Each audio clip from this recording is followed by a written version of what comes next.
I'd like to welcome the Secretary again. It was a pleasure talking to you yesterday, and the Deputy Secretary also, Mr. Edgar also, and we look forward for your testimony and the dialogue as we start here this morning.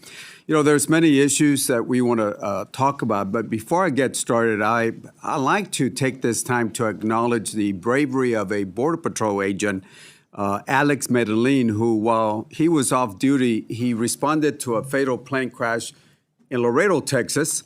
On June 16th, he joined first responders and Good Samaritans to rescue people from the flames of an airplane that crashed there in Laredo.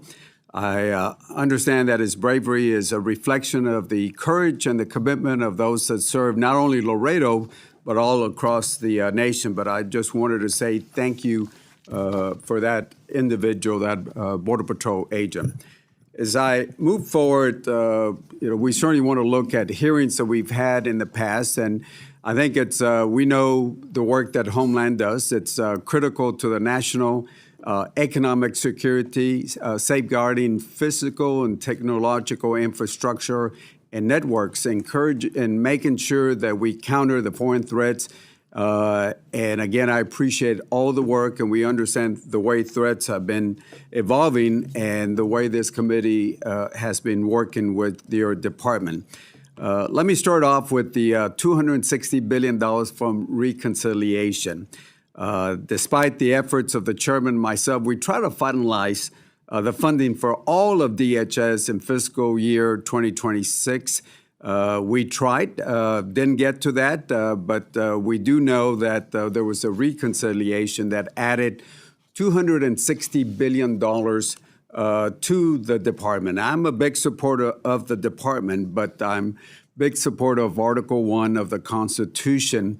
And that $260 billion it's more than 4 times that Congress usually allocates to the department in one fiscal year, not including the disaster relief fund.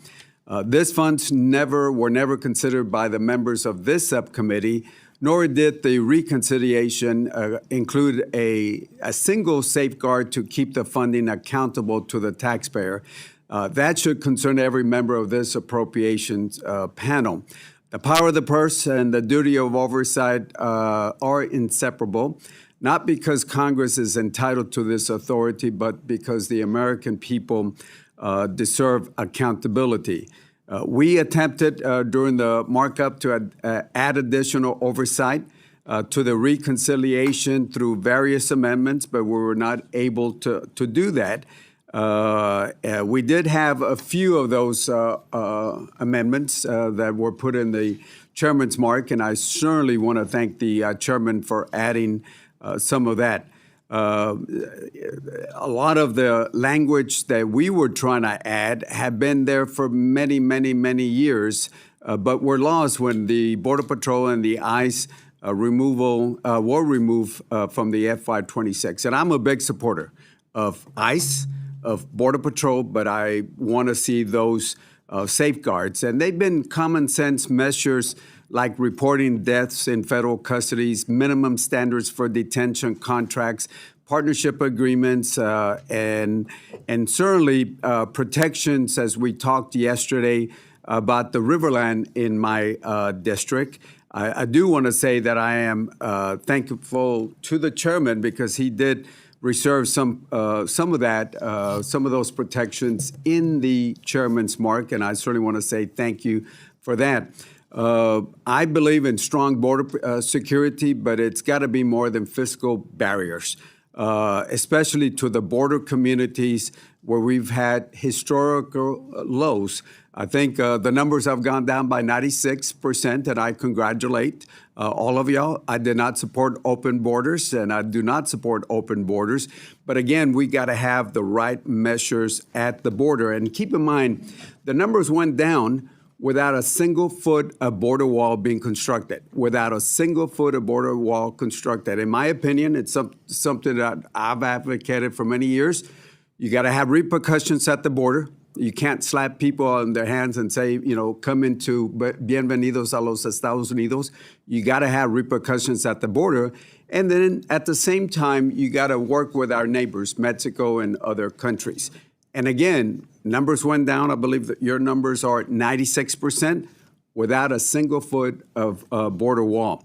But again, we got to look at what's important, and technology, intelligence, well-trained personnel. I think we have reached 21,000, almost 21,500 Border Patrol agents, which I support, and I supported funding for our Border Patrol.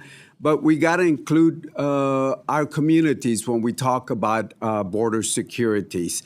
The right policies matter. And as I mentioned, repercussions at the border for anybody that enters the border, the United States illegally, we got to have those repercussions.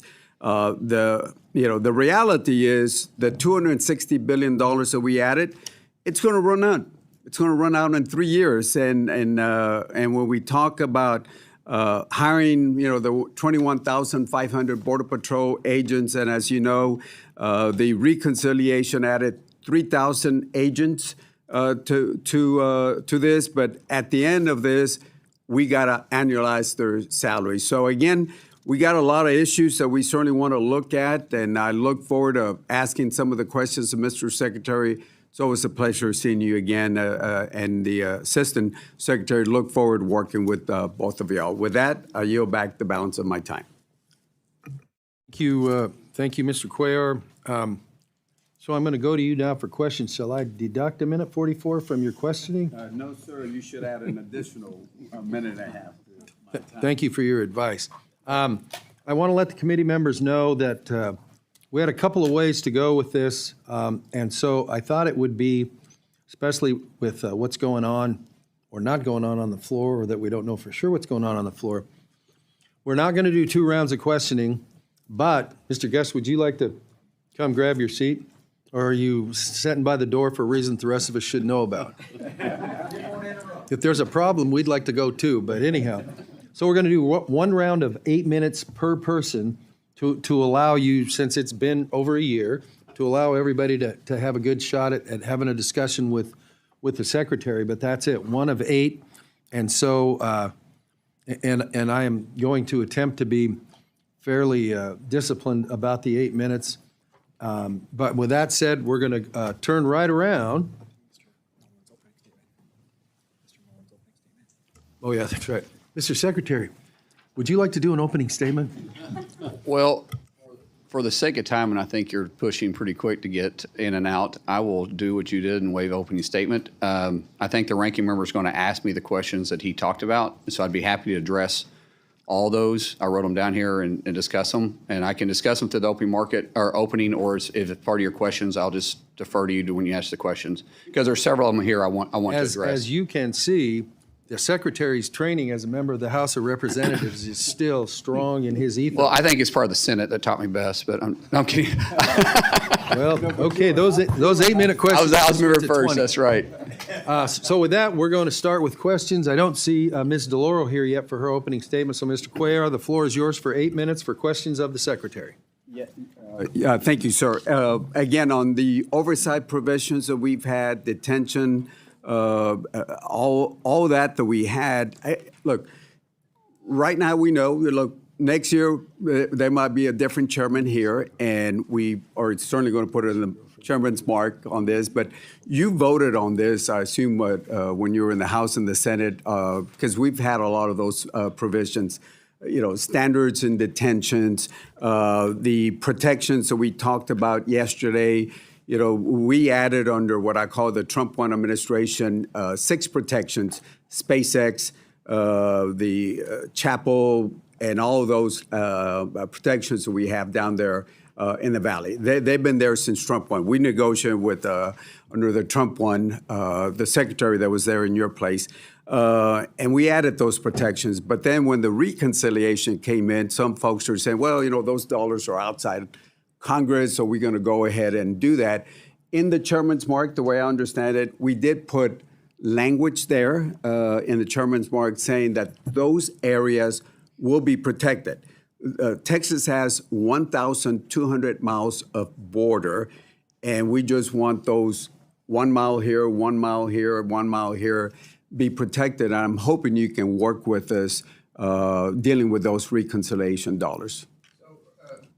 Thank you, Ranking Member. The reconciliation dollars and appropriation dollars are by statute two separate funding and has two separate regulations. Same thing with detention centers and reporting language.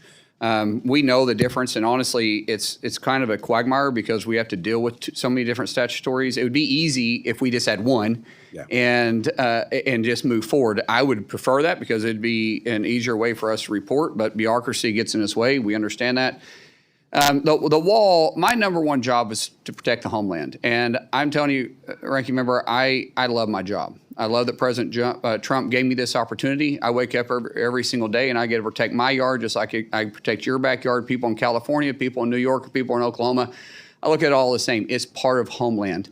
And we strive every single day. My deputy, Troy Edgar, who is truly invaluable to me, we talk on a daily basis on the best way to deliver this. Rodney Scott, the head of CBP, we're meeting almost daily on the wall. Our thing that we're seeing with the wall is the cartels are always changing, and they're a threat. There's not 1 inch of Mexico's northern border that isn't covered by a plaza. Plaza is cartels, 9 cartels that control it. And they have plaza centers, they call it plazas, that they have plaza bosses, and they're always looking for vulnerabilities to push human trafficking and drug trafficking across our border. And they're getting very good at it. They're even using UAS now. We just discovered our first tunnel in years because our wall is being effective. We are pushing them to what we consider choke points. So the more walls we put, the more we can focus on trafficked areas. And we take a hard look at this, and there's members on this committee that has called me about it, and there's committee and other people throughout the House and the Senate that when you call, I answer the phone. If we got to go out there and take a look at specific areas, we will do that. I've been on helos, traveling those borders. We've been in vehicles traveling those borders to see where are the most sensitive areas, because we want to be cognitive of the surrounding areas, but we also got to take in first and foremost the safety of the homeland. And those are always something that we take in consideration when we're looking for any type of corridor. Yes, sir. And I'm with you. I live there. I don't just go visit the border. Yes, sir. And I would love to have you go down to Laredo. And if you would allow me, we'll find a time to go visit. Do it. And Mexican food is pretty good down there. I agree, but I just found out that queso is maybe like an Oklahoma thing, white queso. Hey, we'll take any import from that. But I love to have you down there if you make the time, and we'll invite the chairman down there. Sir, I'll do it. We can do it as a committee with the chair, however we want to do it. I'll absolutely do that. Yeah, and look, and let me just talk about a couple things on the border. And again, I'm with you on security on the border. Problem is the river goes this way. This is a border wall. What happens is, imagine if you were in Oklahoma, had property here, and they would take all this away. The middle of the river is actually the boundary. We're not going to put a fence in the middle of the river. We're not going to put it at the riverbanks because they will get washed off. The thing is, this is the where they put the actual fence at. If you look at it, and I've taken planes just following down here with Michael McCall, this is the way the river is. And when you put a fence over here, you're just taking things away from property that's been there. Laredo, for example, was built in 1755, a little older than our country. And all we want is go down there. Let's look at the best way to provide security down there. And that's all we're asking when you go down there is just sit down with the folks there. We're patriots down there. We've been around for a long time. We live there. We just want you to come down and sit and spend a little bit of time with us there. Ranking Member, actually, the deputy just got back from there yesterday. He spent a day and a half down there. The issue that we run into is the people look at the river as being the exact location of the border. It's not. The river is moved. And when we're talking about putting a barrier, we fought this in Trump 45 when we first started looking at surveying this. And and the question was, do we follow what we consider the natural barrier is the river, or what actually the lines were when we drawed them, back 200 years ago? It was because of some of the court rulings, it came to that we have to look at where our actual border is, and that goes back to the Roosevelt line. So when we start looking at the Roosevelt line is where we try to put it at. And there's some circumstances where we can't always run the Roosevelt line, but where we can, we do. But that's where we try to run is our true border line. Right. And we have fences down there in the valley, with the exceptions of those 6 exemptions that I talked about. There's our numbers from Border Patrol. Even with the fences, look at the heat maps. You still have people addressing. And if you ask any Border Patrol chief, I haven't asked this Border Patrol, but I've asked Border Patrol chiefs from Bush 1 all the way up to except for this current one. And I've asked them, how long does a border fence slow down somebody? And they have always said from a few seconds to a few minutes. So again, I'm for border security. I got about 20 seconds left because I'm going to make sure we follow this. But look, we can talk about it. I'm for border security. You're for borders. All I ask you is go down there. I understand Tom Homeland was down there also in Laredo. Appreciate notifications before instead of hearing that from my mayor and other folks.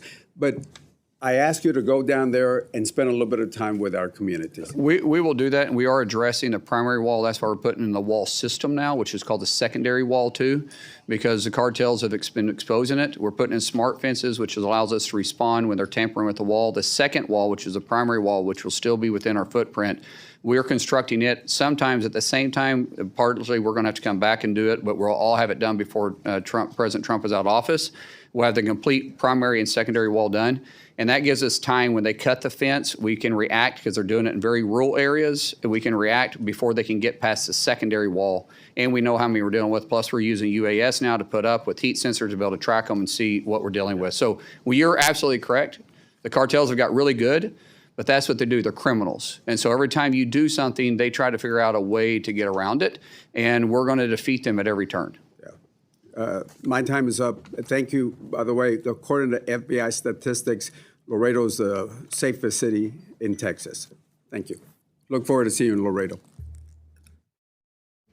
Thank you, Mr. Ranking Member. Next, we're going to go to the gentleman from Florida. Mr. Rutherford, the floor is yours for 8 minutes. Thank you, Mr. Chairman. Mr. Secretary, it's great to see you, particularly in this position as a former law enforcement officer myself. It's great to have somebody in there that understands law and order. We wouldn't need the wall, like he said, if every administration would enforce the current law as it is, but they won't. And so we need this wall. The first one is an impediment. The second one gives you time to get there, and great plan. I want to speak a little bit about organized retail crime and cargo theft, because they are no longer isolated property crimes.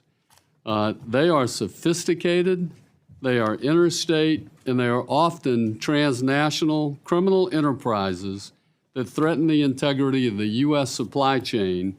They impose higher costs on consumers and generate illicit proceeds that support these cartels who are running these things and other criminal enterprises.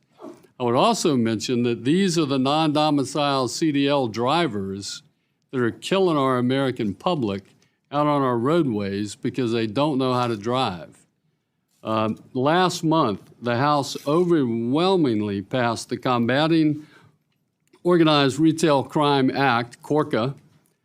This committee also passed the FY27 Homeland Security Appropriations Bill, which we included language in that bill for the $4 million to establish the Organized Retail and Supply Chain Crime Center that would be created through CORCA. So we're funding it in advance, hoping that the Senate will do the right thing. We have to start fighting these cartels who are absolutely taking over our trucking industry. First, I'd like to know, would you agree that combating cargo theft and this organized crime is imperative to our national security? And from a Homeland Security perspective, how important is it that Congress provides DHS with the tools and statutory direction that CORCA gives to treat organized retail crime and supply chain crime truly as a national security threat? Thank you, Sheriff or Congressman, for the, I've called you Sheriff for so Sheriff, long. please. Yes, okay. Yeah. Sheriff, thank you for that question. It is something that we're seeing organized crime expanding into. Unfortunately, underneath the Biden administration, they had 4 years to build a network because there was just no enforcement on this. The Trump administration has had a zero policy, and we're kicking all the networks. We're going from the cities on down to the borders.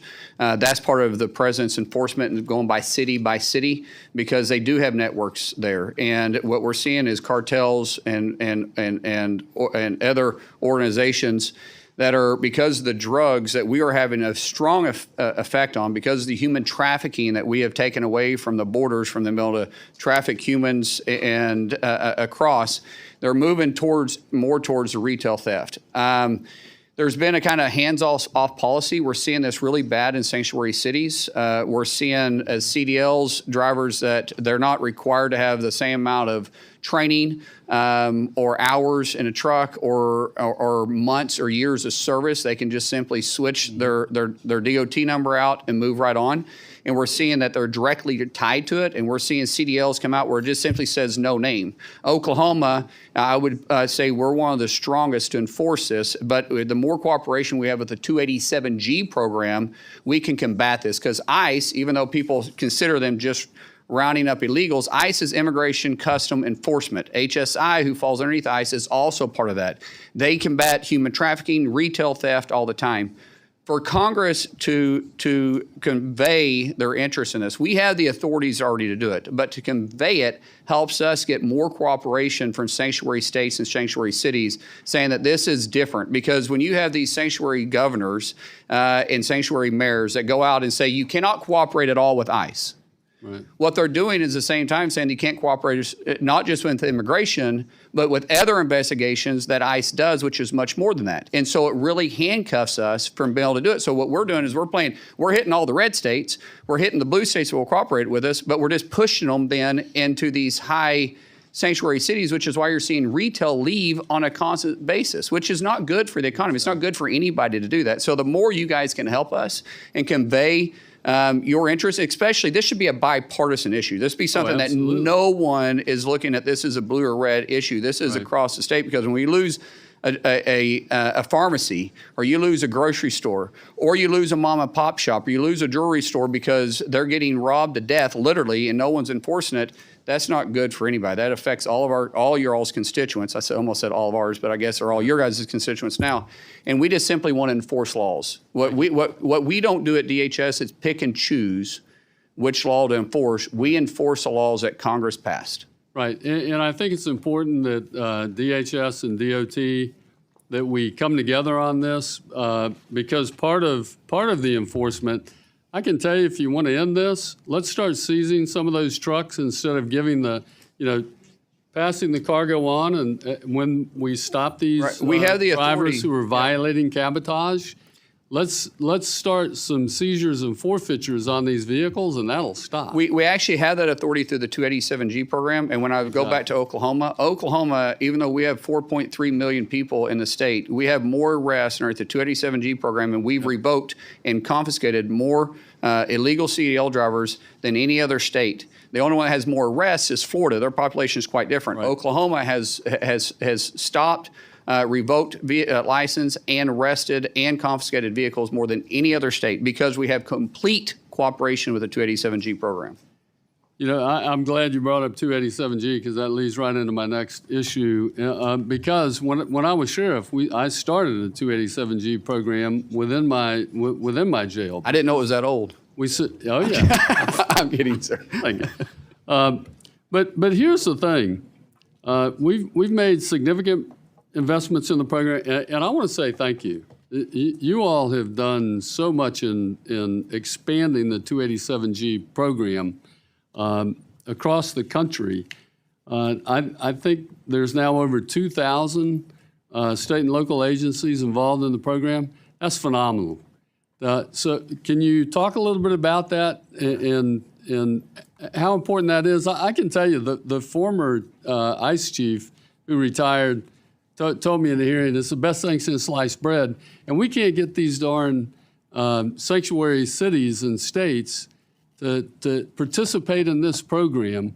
And I like your idea, Mr. Secretary. We need to find a way to hold them accountable. Yeah, so the 287G has been super successful for us. One of the things that I want to kind of tie back to, because again, that's allowing us to have the partnerships with all the sheriff organizations. The Secretary has been very focused on recovering UACs. Children that made it across the border, 450,000. Through the Secretary's leadership and working with the White House, we've been able to use the 287G program. We've been using Big Beautiful Bill money to actually work and fund that, basically helping the Sheriff's Department and going out and working with us to help us locate these kids. We've located over about, 108? Yeah. 147,000. 147,000. And again, it really thanks to you guys funding the Big Beautiful Bill, being able to give us the money. And really with the partnerships with the sheriffs, this also helps build your local communities. This money goes directly to them. That helps them build up their facilities, their capital, their cars, all of that stuff. So thank you. Thank you very much. And Mr. Chairman, I see my time is up and I yield back. Thank you to the gentleman from Florida. You are now tied with the gentleman from Laredo for best timekeeping skills. It is my understanding that the distinguished ranking member of the full committee wants unanimous consent to enter her opening statement in the record. So if that's true, without objection, so ordered, and the floor is yours for 8 minutes for questioning. Okay. Well, I was just going to say, because I was late and my colleagues have been sitting here as I would, I do want to put my statement into the record, but let me just have my colleagues go first and then I'll come back, okay? Thank you. Thanks, Mr. Chairman. Yes, ma'am. Your statement will be entered in the record, and you we very now much. recognize the gentlelady from Illinois for 8 minutes for her questions. Secretary Mullin, I want to discuss FEMA's denial of disaster assistance for families in Illinois. You and I both come from communities that deal with tornadoes. Just last week, Northern Illinois was under a tornado watch as severe storms swept through the region, downing trees, disrupting flights in and out of Chicago, and leaving thousands without power. And between August 16th and 19th of last year, severe thunderstorms, extreme rainfall, flooding, and damaging winds impacted communities across Northern Illinois. Homes were damaged, roads were flooded, power lines were downed, and families suffered significant losses. Illinois requested a major disaster declaration that included individual assistance, which helps affected families pay for home repairs, property losses, childcare, temporary housing, moving assistance, moving expenses, and recovery costs. FEMA denied Illinois' request in October. Illinois appealed in November. Then on February 7th, 2026, FEMA denied the appeal and reaffirmed its decision. Unfortunately, Illinois is not alone. Since President Trump took office, the number of disaster declarations approved has been 30% lower than the historical average. And there's reason to be concerned that they're being politicized. An analysis from March of this year found that FEMA approved just 23% of disaster requests from Democratic-led states compared to 89% from Republican-led states. Don't get me wrong. Concerns about FEMA's response are coming from both sides of the aisle, including from your former Republican colleagues in the Senate. This should not be a partisan issue. Americans expect timely disaster assistance decisions that follow the law, not politics. What makes this even harder to understand is that Republicans have provided DHS with tens of billions of dollars through reconciliation funding twice on top of annual appropriations. Your department has repeatedly stated that this funding could support operations for years, yet families in my district were told there was no assistance or funds available to help them recover. On top of that, this committee does not have a comprehensive spend plan explaining how these funds are being used, despite my repeated requests over the last several months. Secretary Mullin, will you commit to a member-level meeting with my colleagues and I to discuss why Illinois' disaster declaration was denied and to see how we can support my constituents? Ma'am, we haven't denied anybody a meeting with us. If you reach out, we'll meet with you. Just as long as and we'll do it in a timely fashion. Maybe not the next day, but we'll get to it as soon as possible. But I do want to address if you don't mind, what you talked about here on politicizing it, because I don't. I actually don't want to talk about politicizing. Well, but if I want to meet with you. To But I mean, discuss this in depth. you made some This is my accusations time, here Mr. about Chairman. President Trump that's actually not accurate, because Mr. Chairman, Go for it. if you're going to make accusations, though, you have to let Chairman, us respond back to them. reclaiming my time, Mr. Chairman. Okay, so you're lying about Mr. it then, Chairman, because you don't want to hear the truth. Mr. Chairman, this week President Trump's Mr. nominee. Secretary, the record will reflect that you have agreed to meet with the lady and her folks, and since I'm trying to keep people in 8 minutes, Comments as lies. please proceed. Thank you. This week, President Trump's nominee to head FEMA, Cameron Hamilton, appeared before the Senate Homeland Security and Government Affairs Committee and pledged that FEMA would be fair and reasonable when evaluating requests for disaster aid. Secretary Mullin, will you make the same commitment as Mr. Hamilton to evaluate disaster requests fairly, reasonably, and without regard to politics? Yes or no? It's interesting that you won't allow me to answer those questions. I can explain it to you, because I don't look at states different between blue or red. I look at them across the country as a whole.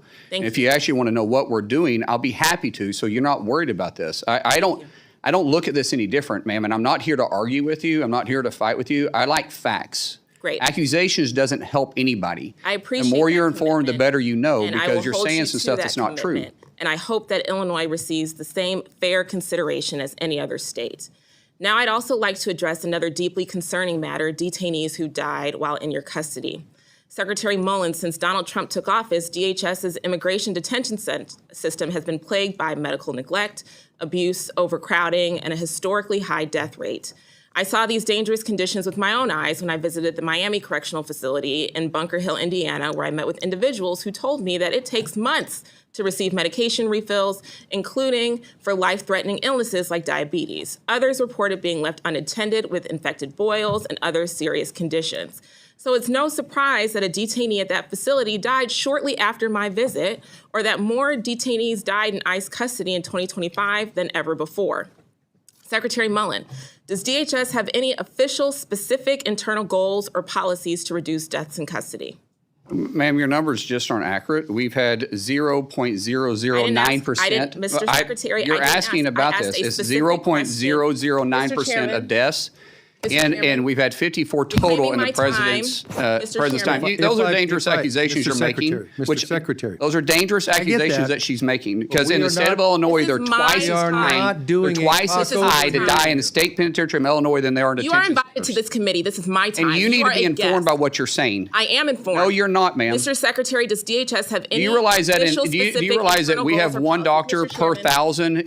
1,000 for detention centers for our federal detention centers in the state of Illinois? They have one per 1,800. Chairman, But this yet is she my wants to time. focus on our I detention understand centers. that. You'll get your time. Thank you. You're welcome. So I guess this is a good place to stop. We are trying to keep members to 8 minutes. Mr. Secretary, you know that too. That's fine. So we all know how the clock runs here. The idea is to get together to forward questions. And I'm going to have you repeat your question Thank when you. we start up again. Thank you. But I can tell you this, if this format won't work, then we'll reschedule the meeting for later when we can keep it to all the issues accordingly. So this is the efficient way to do it, but if we can't do it the efficient way, then we'll go to Plan B, which will not be today. And I don't mean that as a threat to anybody. I'm just saying this is not Meet the Press or Fox News or whatever for anybody involved. It's what's the question, what's the answer? Mr. Secretary, if you need more time to respond to that, the committee will make any of your comments part of the record, and we will endeavor to make sure that you get to meet with whoever wants more time.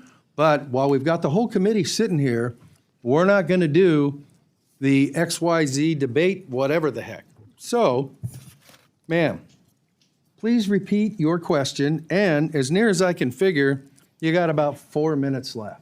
Thank you, Mr. Chairman. You're welcome. Secretary Mullin, does DHS have any specific internal document, policies, or goals to reduce deaths in custody? And we do a wonderful job on That's a providing yes or no medical question, to. sir. We're doing a wonderful job Okay. at it. We have Is it your testimony that 0.009% you do of not deaths in know our whether prison. the department that you lead which is a has lot better than the state of policy? Illinois. Is it your testimony that you do not know whether or not the department that you lead has a policy to reduce deaths in custody. No, I did not say that, ma'am. You didn't answer my question. Yes, I did. You're making accusations, and you're not even looking at your own state. No. You have no policy or plan to reduce deaths in custody. That's not now, true. 2 months ago, I asked ICE. Our medical staff acting does a director phenomenal Todd job. In Lyons fact, the same every detainee question. sees a doctor He said or that- a nurse with every 2 weeks. I reclaim my time. Okay, ask your next question. Okay. 2 months ago, I asked ICE Director Todd Lyons the same question. He said that ICE, quote, hopes that there will be no deaths in custody, but admitted that the agency had no actual policy in place to prevent them. Rather than implement one, he resigned just a few hours later. Secretary, since that hearing, 3 more people have died in ICE's custody, and those are the only deaths that we know about based on your agency's public reporting. So, Mr. Chairman, I would like to request unanimous consent to enter into the record a report that came out today from Human Rights Watch and Physicians for Human Rights titled Dying in Detention, Rising Deaths in an Expanding U.S. Immigration Detention System. Without objection, so ordered. Thank you so much, Mr. Chairman. Drawing on government records, detention data, and expert medical reviews, this report outlines 52 deaths in ICE custody during President Trump's second term and highlights the concerns we've been raising to your department regarding the lack of access to medical care, suicide prevention, transparency, and accountability in detention facilities. Secretary Mullin, ICE's detainee death reporting has not been updated since April 28th of 2026. The death rate in ICE custody has doubled during President Trump's second term. Will you commit to reporting detainee deaths as required by law? We do report them, ma'am. No one. So is it your I don't know. testimony then We that there report is these. no... What you're talking about is what Congress has asked us to do, which we're not required to do, is report the deaths after they're released. That no. doesn't make any sense. They're not under our Mr. watch at that Secretary, point. If is they it your die in our testimony that release, you are we Is it your report them. testimony that there have been no deaths since April 28th? I didn't say that. Okay, so are you going to commit to complying with the required reporting requirement? And we were shut down for Okay, 115 days under this reclaiming my department. time. So I don't know what Secretary. we just now reopened. So I don't know what reports Mr. you want us to do Chairman, I when don't you know weren't what to willing to tell you, fund Mr. us. Chairman. You want the reports, but you don't want to fund us? That makes no Secretary's belligerent sense. here and has been taking up my time. What's your next question? My next comment is that the ICE No, there's no director- questions. It's just comments. No, I had a question. He didn't answer my question. And so So the record will reflect that. What's your next question? yes, sir. There is a policy of reviewing and publicly reporting deaths that occur within 30 days of a detainee's release from custody. And that policy existed to prevent ICE from avoiding accountability by releasing seriously ill people shortly before they die. And as a nurse, I find this deeply troubling change in their reporting posture.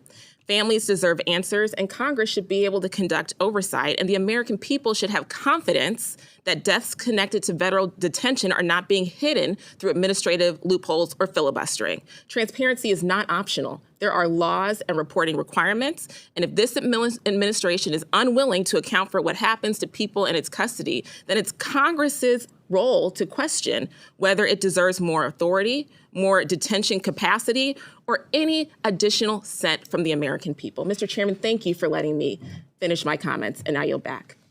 Thank you. You have been much more timely than a couple of your predecessors on either side of the aisle, and I appreciate that. Mr. Shreve, you were here first. Are you having a good time so far? The floor is yours for 8 minutes for questioning. Thank you, Mr. Chairman. I have been interested by the chippy discussion this morning, and the subject is important. I appreciate this opportunity to put some questions to our Secretary. Mr. Secretary, thank you for being with us. Saw you in Indianapolis not too terribly long ago when you came in with Senator Young. So congratulations on the new work.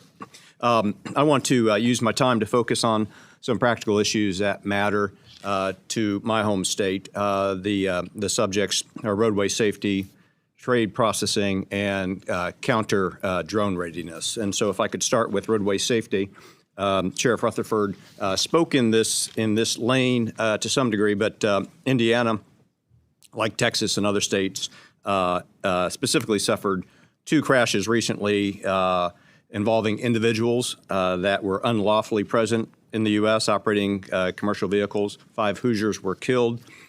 These tragedies expose a weakness in our federal verification system. In both cases, the drivers were able to obtain or to maintain CDL's commercial driving privileges because the DHS SAVE system did not accurately reflect their immigration status.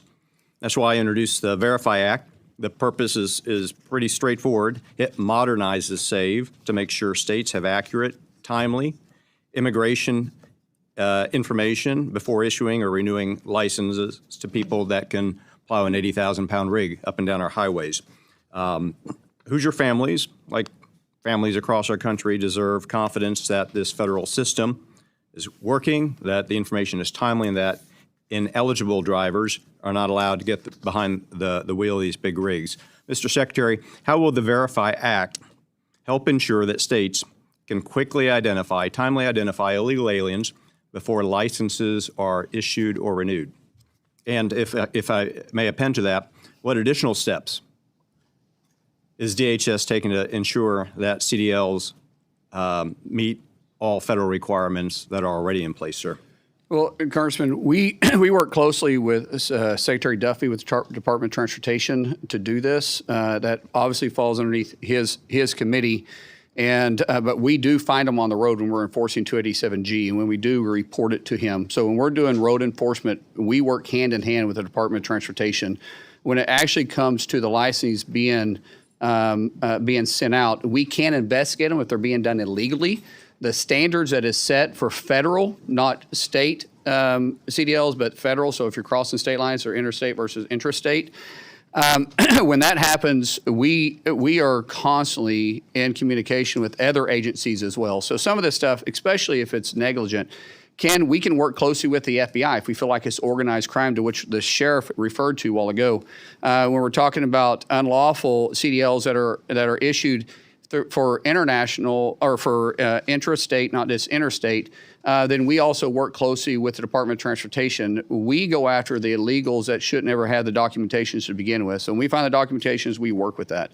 And Congressman, can I ask you to do me a favor and let me respond to Ms. Underwood, since she wouldn't, so I can point out some of the hypocrisy between the federal detention centers, but yet most Democrats don't pay attention to their own correctional facilities, because we see this quite common in our state. So just some facts here. Illinois has failed in 29 of their facilities to have adequate medical or dental care. That's from their own state health inspectors.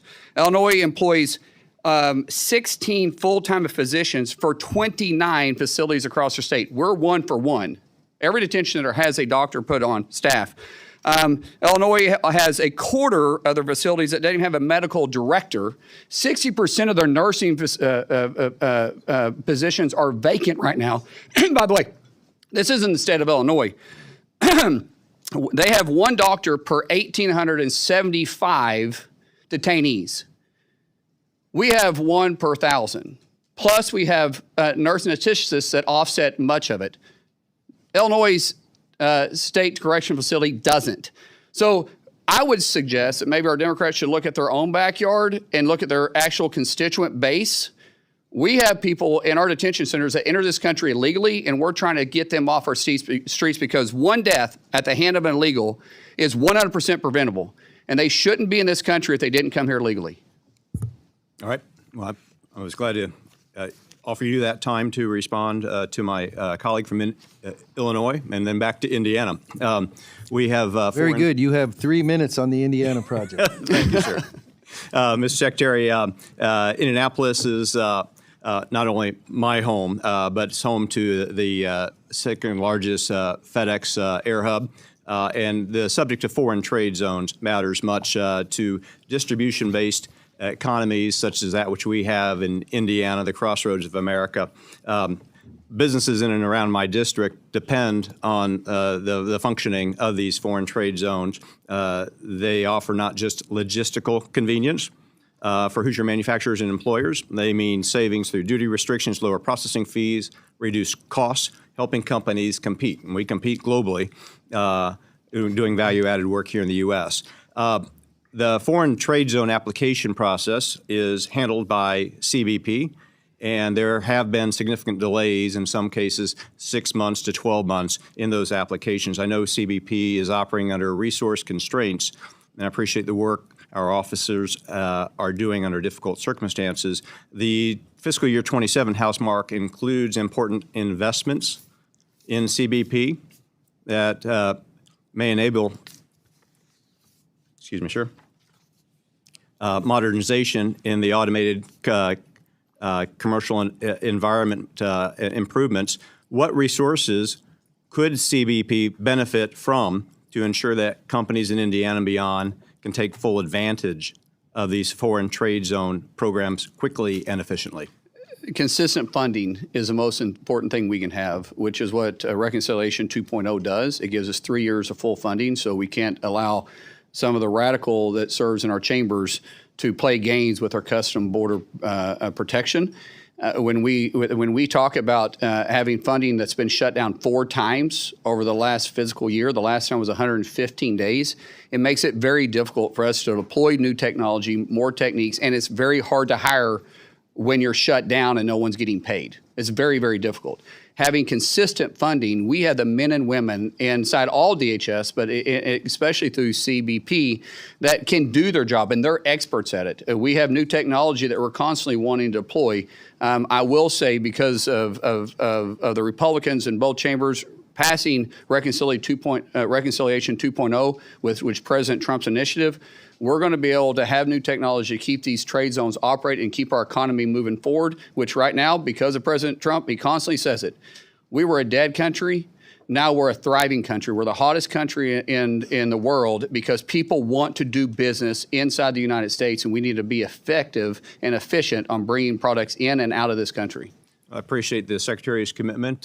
Much of this shouldn't be ideological. We just got to take care of the It creates customer. jobs. That's right. Mr. Secretary, I appreciate your testimony and the time today. Mr. Chairman, I yield back.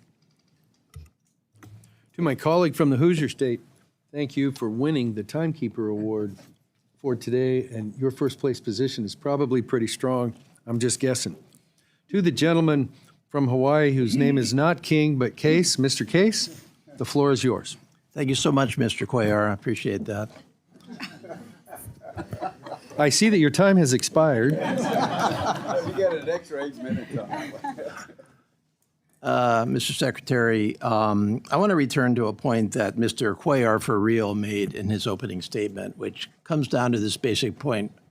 We've thrown a heck of a lot of money at Homeland Security in the last few years. We started with a base budget for Homeland Security of $62 billion in FY 2025.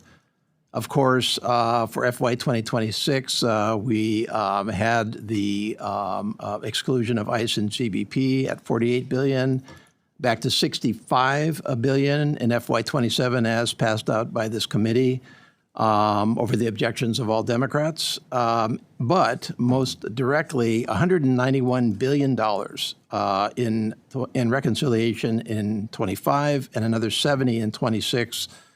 For a total of $261 billion. Now, granted, that's spread out over a number of years.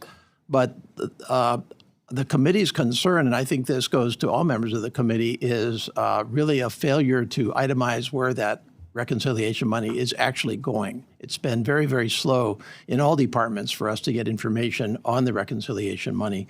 And so I'm just wanting to understand what information the department has provided to the committees of jurisdiction, both funding and authorization, on your actual utilization of the reconciliation monies. And, I asked that in the 2 tranches. First of all, the $191 billion. Do we have the information from you we need now to know where you're spending that money? And then the $70 billion as well, which is more recent, granted, but we still need that information to make budget decisions. Congressman, thank you for the question. And I just got to say, honestly, you guys have a beautiful state. I hate what you guys have been through since I've been in office. You guys have had 2 trillion gallons of water dumped on your beautiful state. Earthquakes and volcanoes. And Governor Green and I have worked very closely together. I seriously think I talk to him more than I do my own governor of the state of Oklahoma. There's not a week that goes by we're not visiting. We've done pretty good about getting you funding there. It's interesting because through reconciliation, we're required by statute on what we report and what we don't report. Because we had to go through reconciliation to get funded, and it shouldn't have been that way. I would have loved to have done it through regular order because we had some substantive changes that was in the first bill that we brought up, but because we started playing politics with it, and I'm sure that wasn't you, but there was politics that's played with it because there's no excuse for not funding ICE and CBP. There's reconciliation issues that on the statute side of it, but we are trying to be as transparent with all the dollars that we spend. There's nothing that we don't want to share. We have nothing to hide. I tell all of our employees, we do stuff here. I don't do anything under the table. I understand that we were way behind on reporting from the previous secretary. We're trying to catch up on all the letters that was sent. We're trying to catch up on all the requests that was sent and some of the stuff that we're behind. We're not there yet, but I can tell you, I'll let the deputy talk about this. His office and the undersecretary's office, once it gets filled, works on this nonstop. So the short answer is we, especially for the 191 billion, we have all the detail that's required. I did see letters coming through from this committee asking for this information. Of the 191, there's approximately 124 billion that we've actually apportioned, worked with OMB going through, and we've committed or obligated about 66 billion at this point. And has that information been made available to us? It will be made available. There's the reporting process that and like the secretary said, with the delay, we've had a lot of challenges with the back office with all the delays with the shutdowns, but we'll be getting everything updated. And then within the department, we absolutely track this very carefully.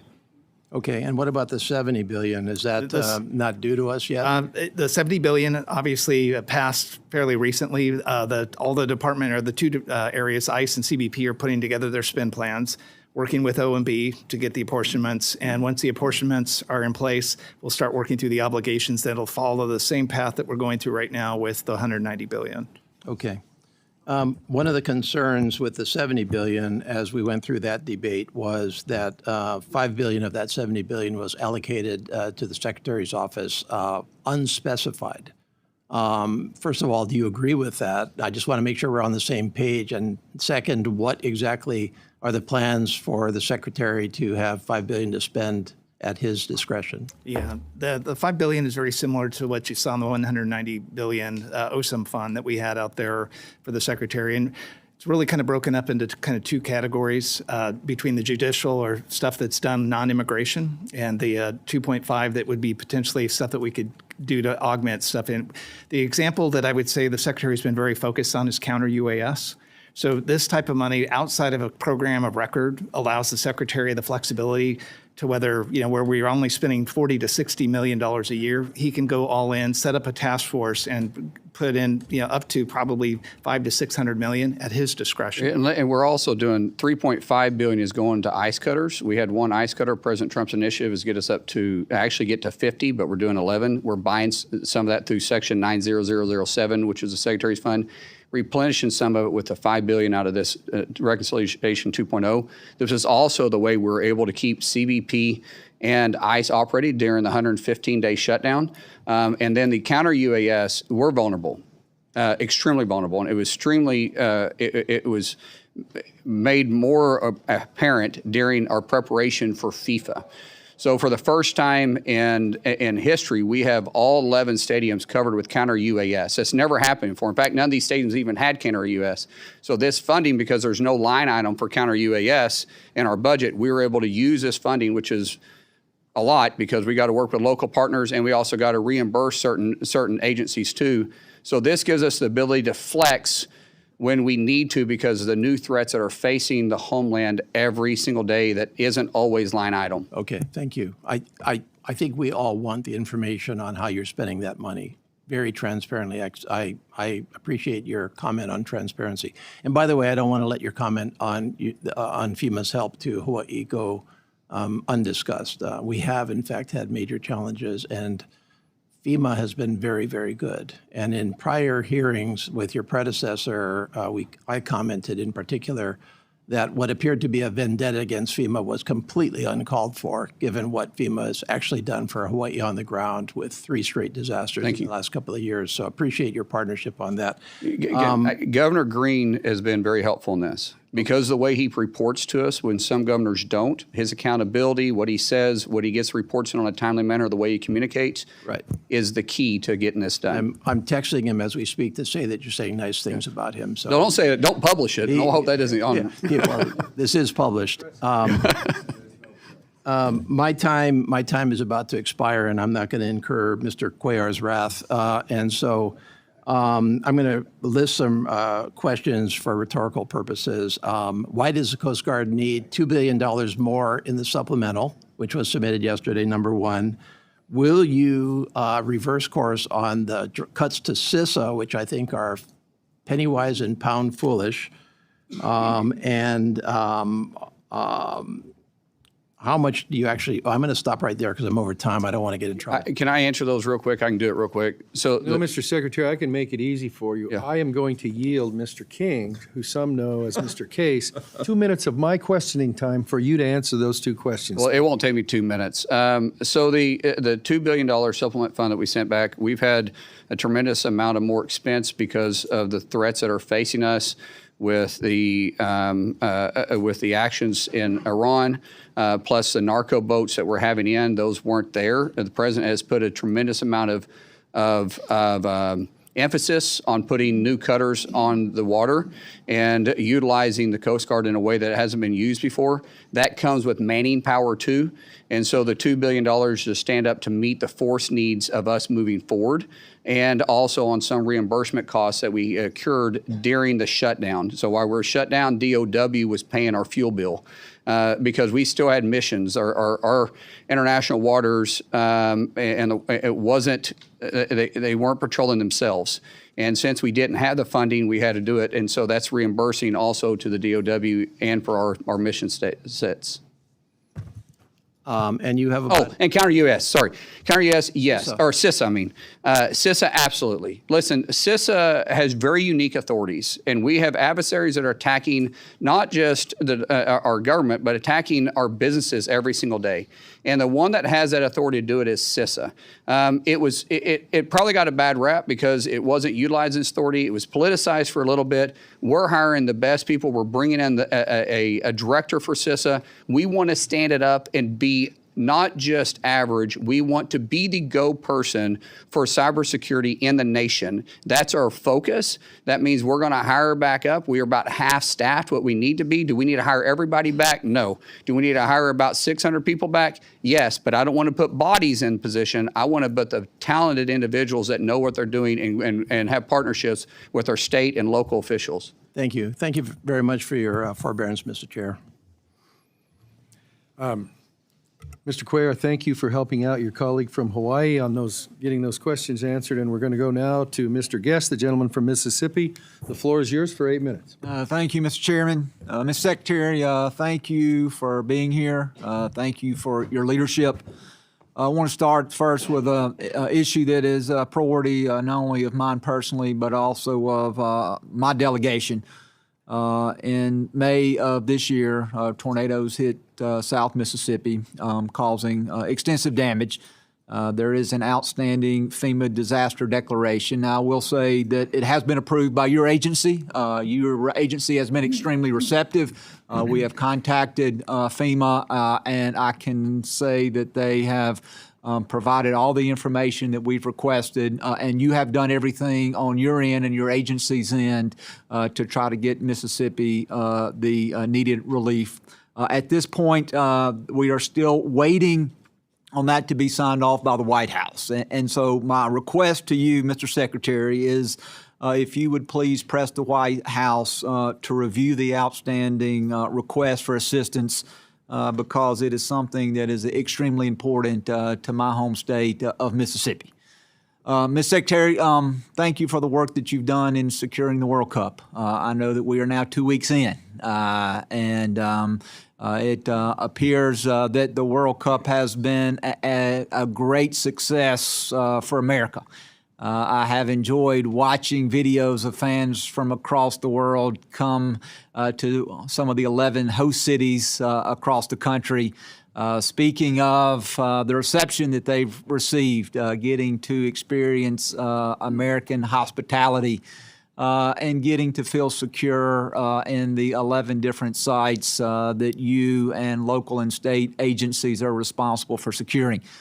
You mentioned some of the challenges, the UAS, anti-drone, some of the challenges securing the stadiums themselves, and then some of the outer events that are occurring. And so as we are 2 weeks in, just kind of want to get your thoughts. I know we're not done. The mission is not complete. But one, I want to congratulate you, but I also want to get your thoughts as at this point, kind of give us an update on where we are 2 weeks into the FIFA World Cup. Thank you so much, Congressman. First, real quick on the disaster, the president's well aware of Mississippi. Him and I, actually, he was texting me while the governor was texting me. Cindy Hyde-Smith was in the vehicle with him, and we were working together. I turned around and called the president. The president said, make sure they get the disaster relief or the disaster declaration over to me. We'll start working on it. We're waiting on preliminary numbers to come in that the governor knows about. When he sends us to us, he'll go straight to the president, get to the president's desk, and we'll put in. But they're still assessing the damage there, which was horrific. The discussing FIFA, thank you. DHS has done a phenomenal job, and keep in mind, we're shut down through the majority of this, trying to stand this up. We have 78 Super Bowls in 11 cities in 38 days. Plus, we're assisting 13 games in Monterrey, Mexico, and Mexico City. So we've been spread thin. We couldn't do it without our private partnership and public partnership in our state. This hopefully can show that DHS, with CBP, with ICE, with TSA, with the FBI, we can work together and have a good working relationship when we're looking all together for enforcing laws and making sure that we're safe. So when we're working in New Jersey or we're working in New York or we're working in Seattle or we're working in LA, we're working flawlessly together. And hopefully we can do that to enforce other nations' laws too, because we've had no serious major incident. Now, there's a lot of fans that go around. Things happen. But there's been no serious issue. We've had some threats come up. We've been able to knock it down because of our relationship with FBI plus ICE, which has HSI, which can investigate, go make the arrest. So we've had a great fan experience. We've got great rapport back from our fan base, even in the fan zones that they have set up for the fans to experience the games that can't get in.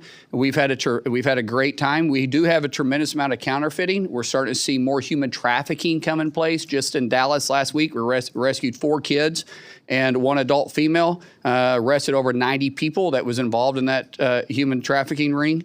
We continue to push on that, but because of our great men, women in uniform, not just in DHS, which we have 80,000 badge officers inside DHS, but because of the state and local police and sheriff departments, we're able to say that we have a safe and secure area to which our fans can experience something. And I'm not a soccer fan. I've never been at a soccer game before until LA in our opening day on the 12th of June. I loved it.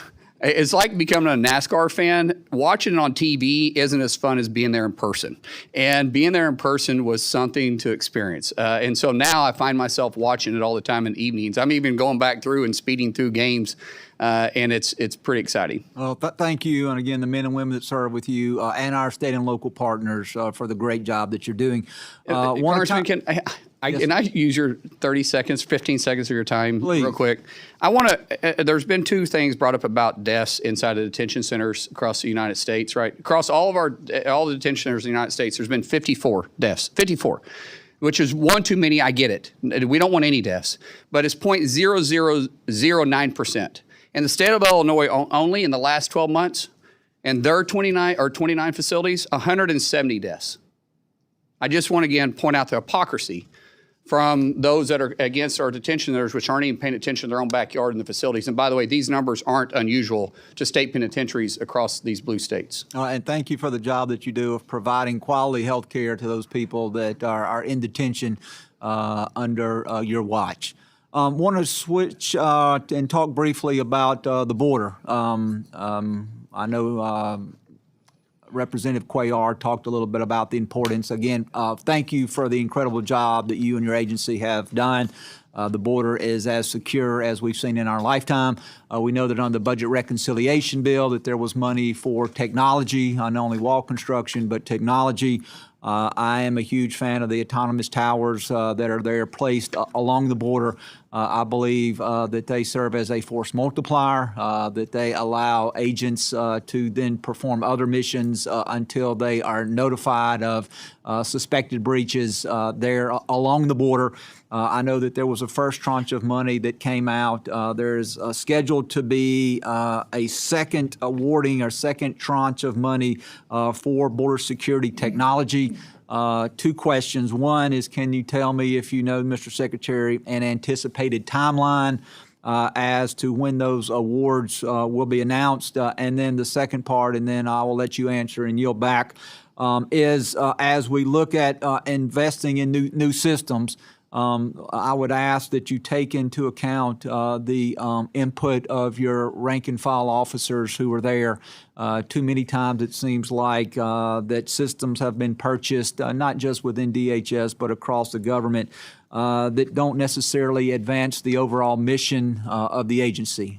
We don't seek the input of those people who are there going to be operating the systems. And so I know I'm about over, but I wanted to give you a chance to answer those two questions before I yield back. Absolutely. The technology we put in place is technology of today. We don't want technology that we bought last year and it's outdated by the time it gets put in place. So the AI is a game changer. It is a force multiplier. These autonomous towers do allow us to have capabilities that we didn't have in the past, but they've also changed since we first deployed them last year. We're currently going through new testing, new requirements that we see that was holes and laps in the systems, and also greatly taking the input of the individuals that patrol the area and where we need to be paying attention to. Some of those areas just, it doesn't make any sense because they have too much traffic.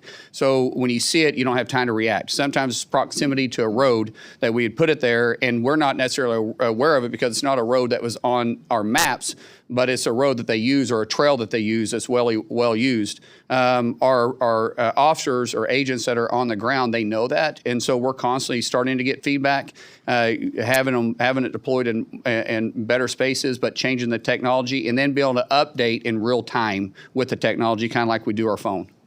Thank you, Mr. Chairman. I apologize for being over time, and I yield back. Apology accepted.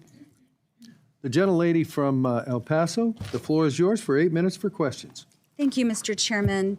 Mr. Secretary, Mr. Deputy Secretary, welcome. I am going to begin with the positive. First and foremost, thank you so much for the time you made for me and my team recently. It was a really great meeting, and I so appreciated your openness to hearing me out and hearing out the concerns that I brought to you. I also want to thank you because ICE Acting Director David Venturella came to El Paso and he exhibited the same openness. This is quite a turnaround from your predecessor and his predecessor, who I could not secure a meeting with, could not get an audience with, and it was incredibly frustrating. So I want to thank you for that. I also want to thank you. GSA just announced this week that the top 3 bidders for the Bridge of the Americas modernization project have been selected. And as you know, my community has gone through a multi-year process around the modernization efforts.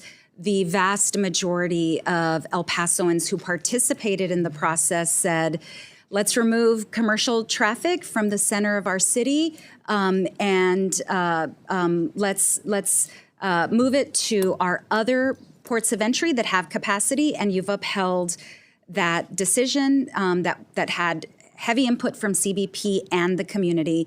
So it's great to see the progress, and I want to thank you for your support of that as well. There's a couple of issues I do want to raise with you here during my time, local issues. The first, and I had extensive conversations with Mr. Venturella about Camp East, Montana. And many of the concerns that I had expressed to the private contractor have emerged in a GAO report. And it has been a very frustrating several months. I know we have a new contractor, for which I'm delighted, but so much of what I had sounded the alarm about really fell on deaf ears. And when I sound the alarm about issues that I'm seeing in my oversight visits, it's not to play gotcha. It's not to one-up anyone. It's to uphold the standards that I know we all agree should be upheld. And so I think it's really important that especially members who are sounding the alarm when there's a private contractor, that private contractor be held accountable by all of us. I'll give you a very quick example because I don't want to use too much of my time, but the medical as an example. And that medical contractor is still on site, by the way, at Camp East, Montana. Just one glaring example. I spoke with a detainee, and I've spoken with dozens and dozens of detainees, but he expressed to me, he had been at Camp East, Montana for weeks, and he expressed to me the pain that he had been living with his arm. And I asked him what happened. Well, his arm had been broken during an arrest in Minneapolis, and he had been complaining for weeks to the medical about the arm. He had a brace. He took off the brace. I could see like a letter S. His bone was so broken, and medical had only given him aspirin. And so these are the things that I'm sounding the alarm about that I will continue to share with you because I know we want to hold these contractors to federal standards. So I wanted to share that with you. When Acting ICE Director Ventrella was in El Paso, we had a roundtable to talk about the 3 warehouses that were purchased by your predecessor in Socorro, Texas, which is in my district. Whoever preceded you that chose those 3 warehouses chose the worst possible location. Mr. Ventrella heard from the mayor and from the water district and from the emergency services district. Socorro is actually a very small municipality, and they struggle with water, wastewater, pump stations. Their emergency services district only budgets for their population. And Mr. Ventrella heard from our folks. The emergency services district chief told him, I'm going to have to double my staffing if you all proceed to put human beings instead of pecans, because those warehouses were slated for pecan storage. I'm going to have to double my personnel. I'm going to struggle with that. I'm going to have to buy another fire truck. The water district shared with Mr. Ventrella just how challenging it has been to get water and wastewater to existing residents. And I'm not going to go into excruciating detail, but I want to flag for you, whoever made the decision to buy those warehouses, which I know was before your time, picked the worst possible place with the least amount of infrastructure, and it truly is not feasible to convert those warehouses into spaces that will hold human beings, whether for training or staffing or detention. So I feel very obligated to share with you, to sound this alarm, that it would take years to prepare those facilities, but it would also take probably multiple millions of dollars on top of the overpayment to purchase those warehouses. So, I'd ask for you to please take a closer look.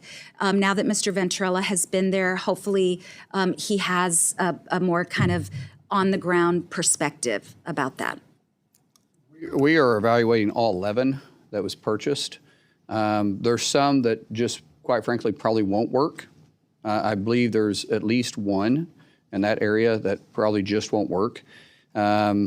We do have issues with detention centers, just not enough bed space. So there's some that we're trying to make work, but there was some due diligence that maybe wasn't actually checked off. And so, man, what you're saying is not wrong. We're going through and reevaluating every one of them to be the best possible outcome for our mission inside of DHS. Thank you, Mr. Secretary. Something else I wanted to flag for you, and this was in the GAO report about the use of Wexmac the procurement tool for DOD that has been used for some of the private companies that have been hired for the private detention. WEXMAC was used. We're not using it anymore, just like. Oh, great. Yes. Okay, that's fantastic. Thank you. That is fantastic news. Okay, let me move on to a couple of other points before I run out of time. The ranking member mentioned sensitive spots along the border where we previously thought the wall would not be constructed. And I want to flag for you two that are of particular importance to my district. One is Mount Cristo Rey, which is actually in my neighboring colleague's district, Representative Gabe Vasquez, property owned by the Catholic Church. The decision to take the diocese to court to acquire some of that land has really caused incredible distress in the community. So I wanted to flag that for you, maybe for a future conversation. The other area, and this is way outside of my district, but a place near and dear to my heart and to my constituents' heart, Big Bend.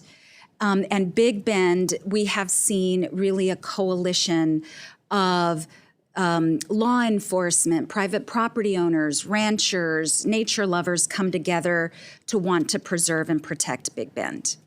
Big Bend, we only have like 2 miles now that we're going to put a physical barrier in. The rest of it will be smart fence, so there won't be a constant barrier across there. We're having to do it in the high traffic areas. We do study the high traffic areas, and so we've got that problem resolved. As far as the site which you're discussing, we have already worked on this. We have a gate that's going to be available for those that are trying to come in from Mexico side to be able to make the pillage to the site. The site itself will not be disrupted where the wall is going to be at. I forget how far off, but it's quite a ways off from where the wall is actually being constructed. I don't have the exact footage, but it's not close. I mean, you're going to be able to see it, but it's not going to be close. But we're working with that sensitive area the best we can. But we can't leave it open because it is a high traffic area. It is a visited site. So we do have to control the flow coming in and out so there's not criminal activity taking place at the same time. But we've worked closely with the senators in the area. We have been out there, visited the site, and it was one of the first areas that we had to work through other than Big Bend to come up with a second solution for it. Thank you. It's not perfect, but it is manageable. I would like to connect with your team just to get more specifics. Absolutely. If you don't mind. Absolutely. And Reach I know out I'm to us. way over time. I have other questions, but we will follow up. Thank you, Mr. Secretary. Thank you, Mr. Chairman. Yes, ma'am. Gentleman from Arizona, Mr. Siscomani, the floor is yours for 8 minutes. Thank you, Mr. Chairman, and thank you, Secretary, for being here. Both you and Deputy Secretary. I haven't seen you in the workout for a while. I was hoping you weren't going to bring that up today. It shows too, by the way. It shows. Okay, I will take that as a compliment. This is Mr. Siscomani, you now have 16 minutes to pick up. Yes, I will happily take those 16 minutes and go home and cry afterwards. But thank you, Mr. Secretary, for being here, and thank you for the workouts that I've apparently been skipping. I'm very proud to support the men and women that serve along with you in this important department and all that you do and to keep our country safe, and especially during such a difficult time that the mess that we inherited, that you inherited in terms of the open border of the previous administration. Only to come in and shortly after that face a shutdown, the longest shutdown in U.S. history, first of the entire government, and then, of course, of just your department alone, and then just specific areas of your department. It seemed like the battle wasn't going to end. So I do want to commend you for that. I want to also the members of this committee and the entire House that kept voting to fund the department as we should have. And unfortunately, not everybody did, but I'm happy that we've gotten through that, and we hope never to have to do that again. You have a very important mission. As a representative of a border district in southern Arizona, the work of your department is deeply personal to me and a priority to my office. We'd love to host you in Arizona sometime soon, and there's some gems there that I think you may enjoy there as well. But I want to start out with one question. It's going to be more of a broader one, and I want to go then a little more into specifics of Arizona. But the first one that really kept me up at night for 2 years and still does to a great extent is the children that were lost throughout this entire 4-year open border policy of the Biden administration. What can you give me an update on that? Where are we on the numbers? What have we found? Just give me some information on that. This is probably one of the most disgusting and disturbing things that we've dealt with. I dealt with some trafficking, child trafficking when I first got into Congress in 2013. And I actually stepped away from it because at some point it just starts wearing on you, and it's time to just kind of pass the baton because you get really jaded over it. When we stepped in here, we had 450,000 kids missing. 450,000 kids that were given to sponsors that weren't vetted. No home checks. No one was going by to see if they're where they're supposed to be, not even knowing if they're in their same state, not even to see if the sponsor was who they were at all. We've recovered 147,000, and all of them didn't have to be recovered. I'm not saying all of them had recovered. Some of them were where they were supposed to be. They were with a family member, and they appeared to be doing okay. But we've had some horrific cases. There's one that's kind of been out in the media a little bit where there's a ring of several adults that were keeping kids in an underground bunker in a dungeon. And the most horrific things that I pray to God that you guys don't have to see because it permanently changes you. The stuff that these adults put kids as young as 2 to as old as 12 through, you can't make a horror story that bad. We've had some young ladies that we have rescued that reports, and these aren't young ladies, these are girls, being raped 600 to 700 times, being locked in a hotel room and having to service 15 to 20 men. These are girls. And I hate to use the word service, but I don't know what other you can use. They were being raped 15 to 20 times a day, day after day after day after day after day. They didn't get holidays off. They didn't get nights off. They didn't work 8 to 5. They didn't work, Monday through Friday. They were locked in the room and highly drugged, and one male at a time, disgusting individuals coming in and raping these individuals.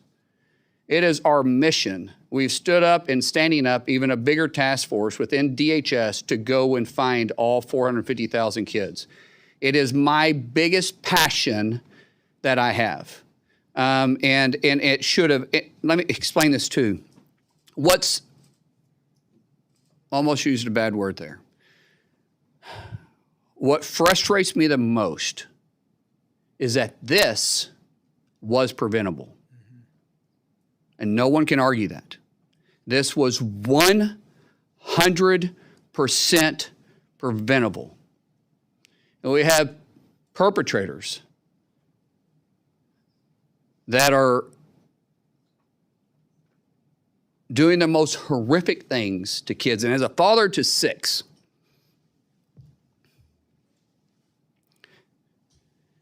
and 3 beautiful girls, when you see this, there's evil in the world. There's evil in the world. And we fed it. The Biden administration fed it for 4 years and took the innocent that's in my little girls' eyes, the innocence that's in our kids' eyes that we pray to God never has to deal with this, that innocent is permanently stolen. And we're trying to just restore some type of comfort to these young girls. But let me explain to you, young boys too.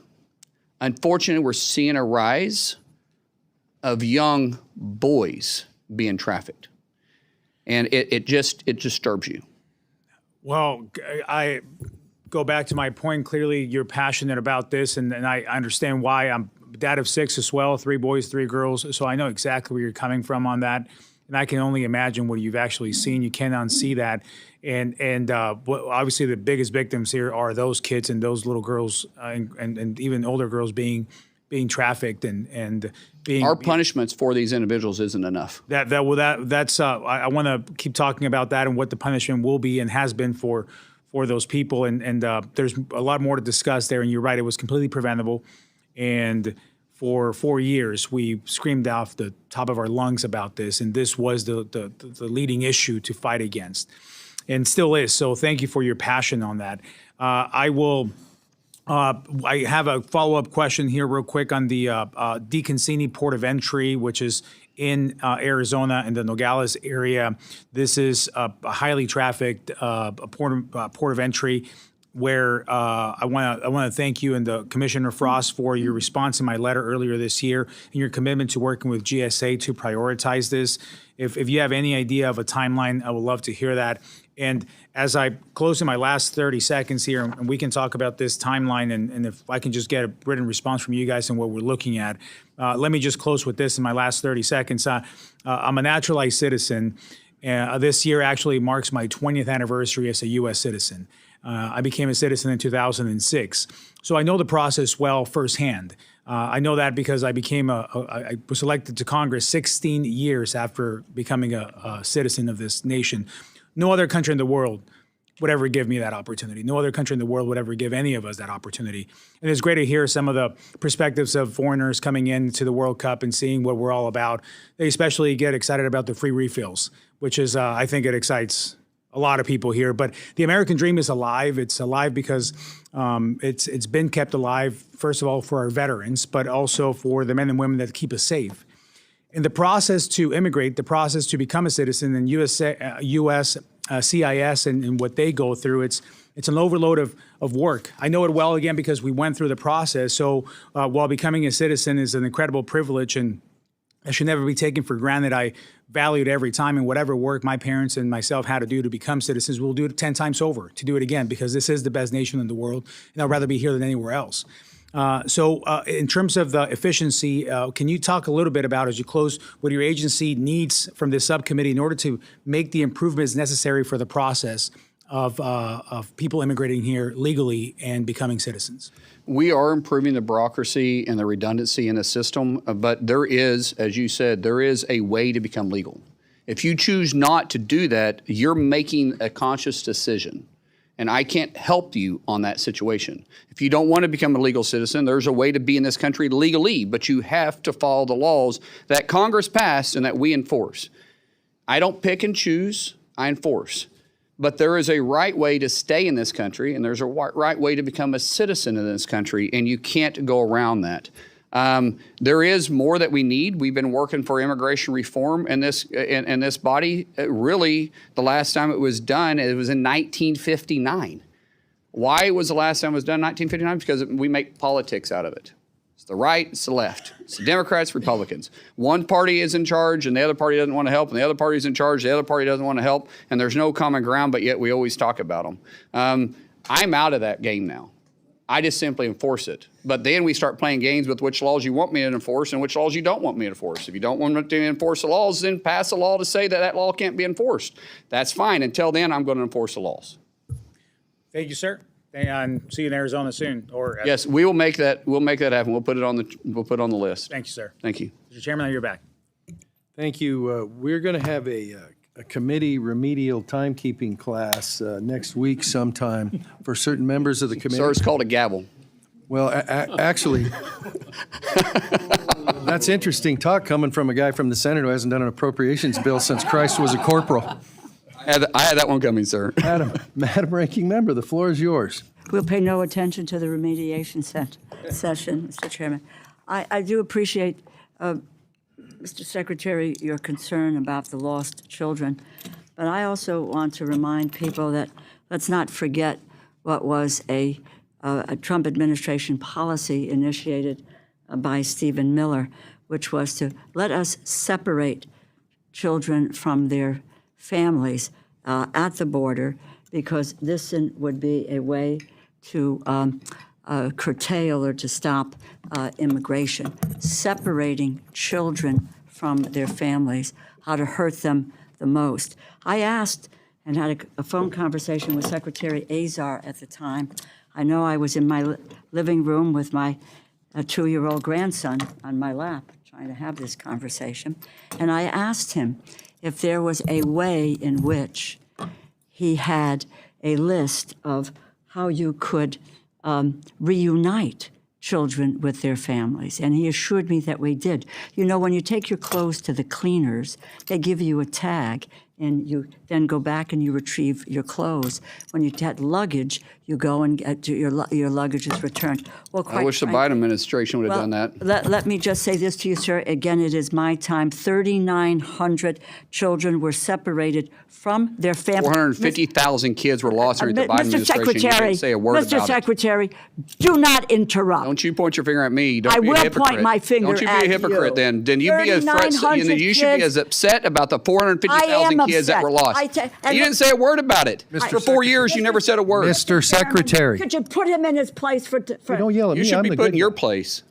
Mr. Secretary, if you would like 4 minutes for a closing statement when everybody's done, I'll give you that. But while members are on their 8 minutes, I need them to have their 8 I minutes. Mr. started Chairman, my I comments. appreciate that. My issue is that they say this for sound bites, and I'm not going to let them say What something did like you that do that's not just true. recently for sound bites? I sympathize with the 400,000. We are going to have something resembling order here.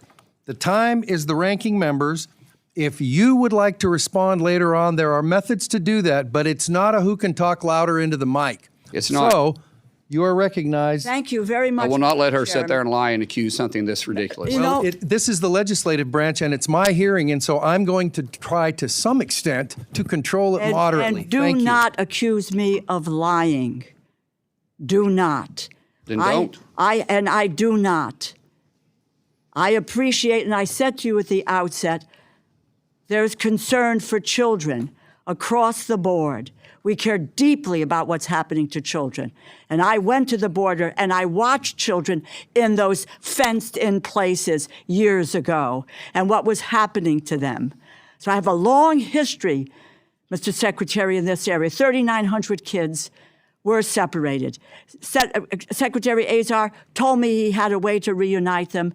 Many of them were not reunited till today. And I don't want you to answer this now. Please get back to us and tell us what you are doing with regard to the settlement in terms of this issue, which is out there, which your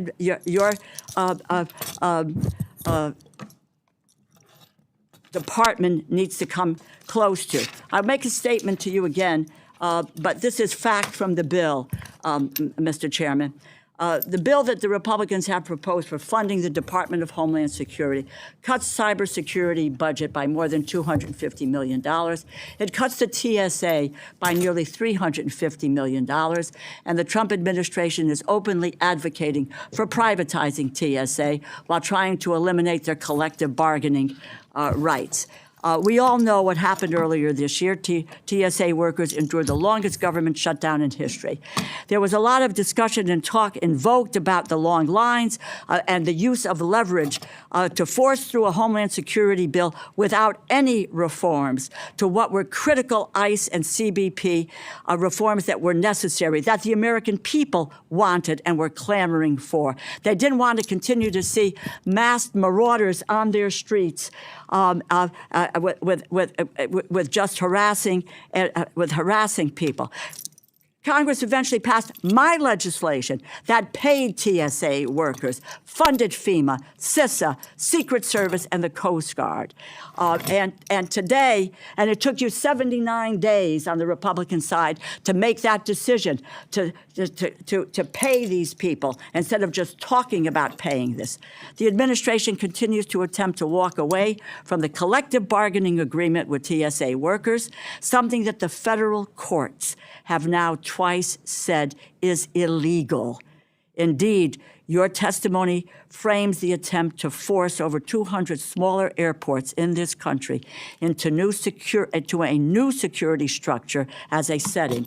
And quote, the TSA, this is in the testimony, the TSA is on the path to privatization. My question on this issue is, given all that the transportation security office did for us during a Republican shutdown, how can it be that the department's position is that TSA workers should not be granted the same basic labor protections as federal enforcement officers, how can it be that your priority is to have them work for the lowest bidder, where the wages and the benefits of these workers will unquestionably be lower? Well, actually, it was the Democrats that voted every time to shut them down. Republicans voted every time to open them up. Pass. Just give me We the didn't answer shut them to my down. You question. shut them down. Answer my question.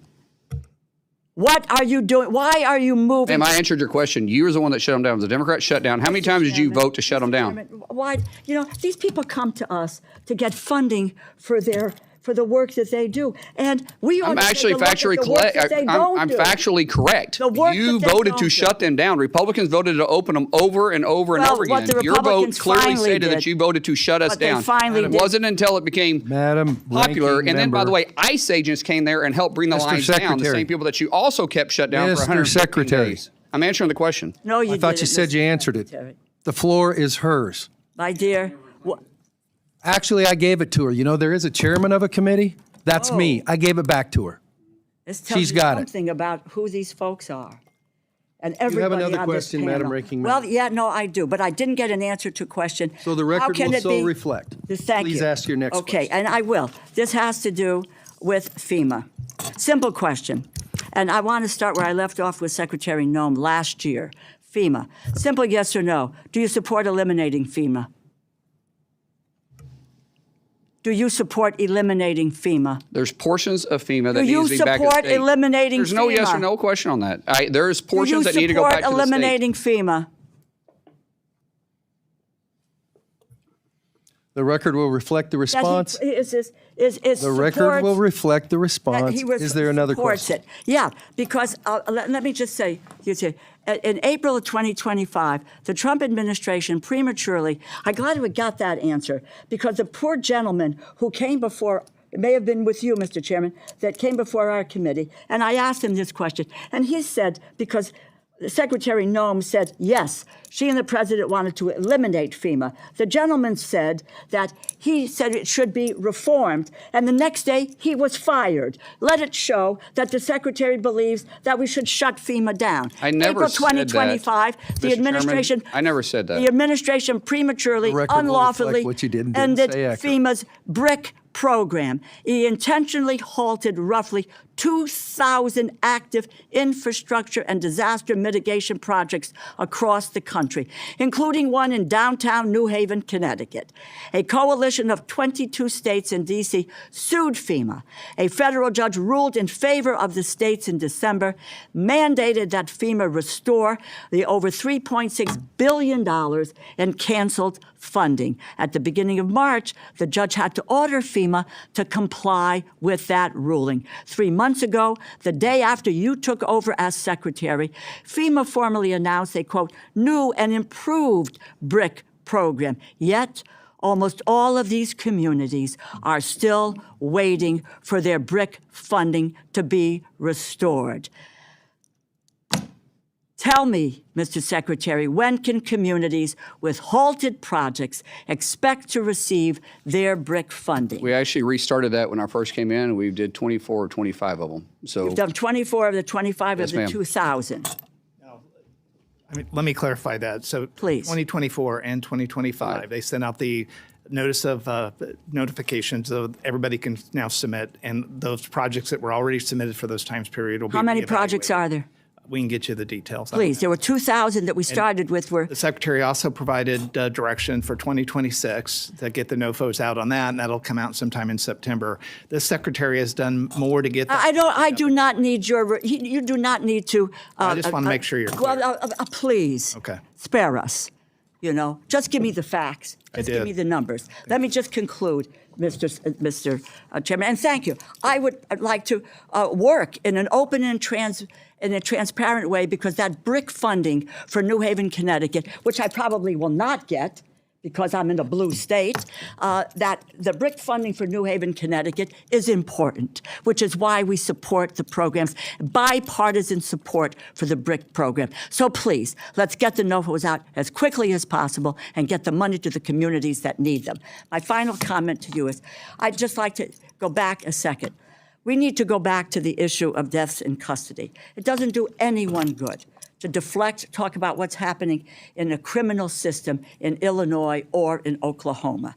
What we need, because 54 deaths are 54 in what is civil detention, we need a plan to address the fact that 54 people in your department they were in civil detention, it's not criminal detention, are dead. They should not be. We need to hear from you. I don't need an answer now. There is no time. I've taken an enormous amount of time. Get us a policy, a plan, in a timely fashion that says how are we going to deal with these issues. I yield back and I thank you, Mr. Thank you to the ranking member, the gentlelady from Iowa. The floor is yours for 8 minutes. Thank you, Mr. Chairman. Mr. Secretary, it's nice to see you. Thank you so much for coming to testify today and for always taking my phone call. You know, as I've had questions dealing with many of the challenges faced with your shutdown from back home, that I continued again to support keeping you guys open so you could operate. You are always willing to take my phone call, so I thank you for that and for your openness with me as we were working through that. I also, as a fellow parent to teenage boys, appreciate your passion around kids. Can I, Yes. Yes, just sir. someone said appreciate you taking a phone call. I take everybody's phone call. There isn't a Republican or a Democrat that hasn't called me that I haven't called back. Yeah. Not one. And I'm very transparent in that, regardless of what somebody over here just whispered, because she's never called me. Yeah. Well, I appreciate it, and I appreciate your openness to working with all of us to make sure that the good people at your agency are getting paid and can continue their mission of keeping our country safe, because at the end of the day, that is what we all care about on this committee, and this committee works tirelessly to make sure that you do have the resources that you need to rescue those kids, make sure that you're interdicting the drugs that are coming in from narco-terrorists. And I want to talk a little bit about that. I'm going to start with that, actually, because I think that the Coast Guard is a shining example of what DHS does best in making sure that these narco-terrorists are on alert.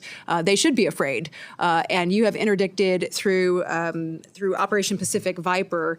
I think it just was announced, milestone accomplishment last week, 225,000 pounds of cocaine seized. I mean, that's incredible, and that's drugs that did not make their way onto our streets, that are not killing Americans every single day. So I'd be interested in your thoughts of what you've done there to really escalate that operation. What do you see on the horizon there? That threat is not going away, and thanks to the Coast Guard families who are keeping our families safe. But I'd be interested in your thoughts there. Just yesterday, I was actually in a close classified setting with the Coast Guard on our plans to continue that operation. But it's a joint effort with DOW, with Coast Guard, with CBP, with ICE, because it's a ring. The drugs doesn't just get to our shores and then dissipate. There's a ring that goes into our cities, into our towns, into our states and our communities. And then the cash flows back in and back out. So the drugs come in on our shores different ways, and a lot of the cash is going out, a lot of times over land, a lot of times in air. We're seeing more and more counter-U.S. So we've got to combat it all together. This administration, through the direction of President Trump, has done more to combat our war against drugs than any president in our lifetime. And he's made it a task that he understands that we've lost more individuals in fentanyl overdoses than we have in the entire Vietnam War in 1 year. Not during 1 year in the Vietnam War, a year from fentanyl overdoses inside the U.S. And just the other day, we took enough fentanyl off our northern border from CBP that could kill 17 million Americans. And I think people frequently forget about the northern border. We focus so much on the southern border and the Caribbean and these drugs coming in. But that's a direct relationship because of our Coast Guards doing their job in our waters of the U.S., and it's pushing it. And then we have CBP doing their job on our southern border. It's starting to push cartels to operate in our northern border. So last week, the minister, that is my partner in Canada, met here in Washington, D.C. We talked about the challenges. They haven't dealt with the cartels like we have in our southern border. They're anxiously working with us and wanting to know our lessons that we've learned, because they don't want it to get a foothold in their country. So because of President Trump, we are fighting it on air, we're fighting it in water, we're fighting on land, we're fighting on the northern border and southern border. And I'm not going to say we can eradicate it, But we're making a huge difference in this war on drugs. And every time we interdict these drugs, regardless of what agency underneath DHS does it, we're saving lives. You talk about kind of the cross-agency work that's happening here. How many of these rings on the back end, so the drugs get in, they go out through these rings, are these run by, obviously the cartels, but how many of the people participating in them are illegals here in the United States? Well, the biggest majority of them, the percentage of them would be hard to say, but the biggest majority of them are illegals that are here. Now, there's usually, when it comes to the money laundering of it, that's more of a white-collar crime. More of those individuals are citizens inside the United States. But when you start talking about the trafficking, you start talking about the drug houses, the stash houses, the cash flow, the weapons flow, overwhelmingly the majority of those are illegals. The criminal enterprise. And most time they're forced to do it. Right. It's not that they're working off a debt for the cartels. Right. And you talk about the atrocities happening to those kids too. Yes. Many of them are victims of that human trafficking. And run by elderlies. those same organizations, Yes, obviously. and elderlies are being probably exploited now more than we've ever seen it, because naturally law enforcement isn't alarmed when they see an elderly gentleman or elderly woman that is driving. A lot of times they're forced to try paying the debt off of their kids. Mm-hmm. Okay, that's, well, very concerning, and obviously we need to do whatever we can to stamp that out. You mentioned fentanyl, and I want to go now to one of the biggest sources of fentanyl, which is obviously the CCP in China. They're funneling it in through Mexico, trying to get it in through all of these methods. We know they're not going to ever try to stop undermining our domestic and our international security, and spending billions of dollars on research and development intertwined directly with their military, billions more trying to ship those products into the United States and dominate supply chains. Can you talk a little bit about what the department has seen as it relates to Chinese manufactured and owned equipment, especially maybe any inventory that might already have been bought by DHS? What precautionary measures you're taking to ensure that our agencies are protected on the cybersecurity front, data privacy, other threats that you may be having to? Well, the data centers that we're pushing, we know China is working every single day, and they're even working harder to try getting into our systems. They've made that part of their future plans. They feel like that's important for them. That's where the private-public partnership is vitally important. That's where CISA is going to play a major role, because we can't expect Meta or Google to do it on their own. They're fighting they're fighting an army, truly an army, from CBP or from North Korea, or militias from Russia, or Iran from the IRGC. We have to have an all-out frontal approach and be proactive. We can't be reactive in this. We have to be very proactive, and that partnership is something we're strengthening. But we also got to respect privacy too. There's a lot of privacy concerns when the government starts looking into cyber because of the sensitive material that is there. It's a fine line we're trying to work through.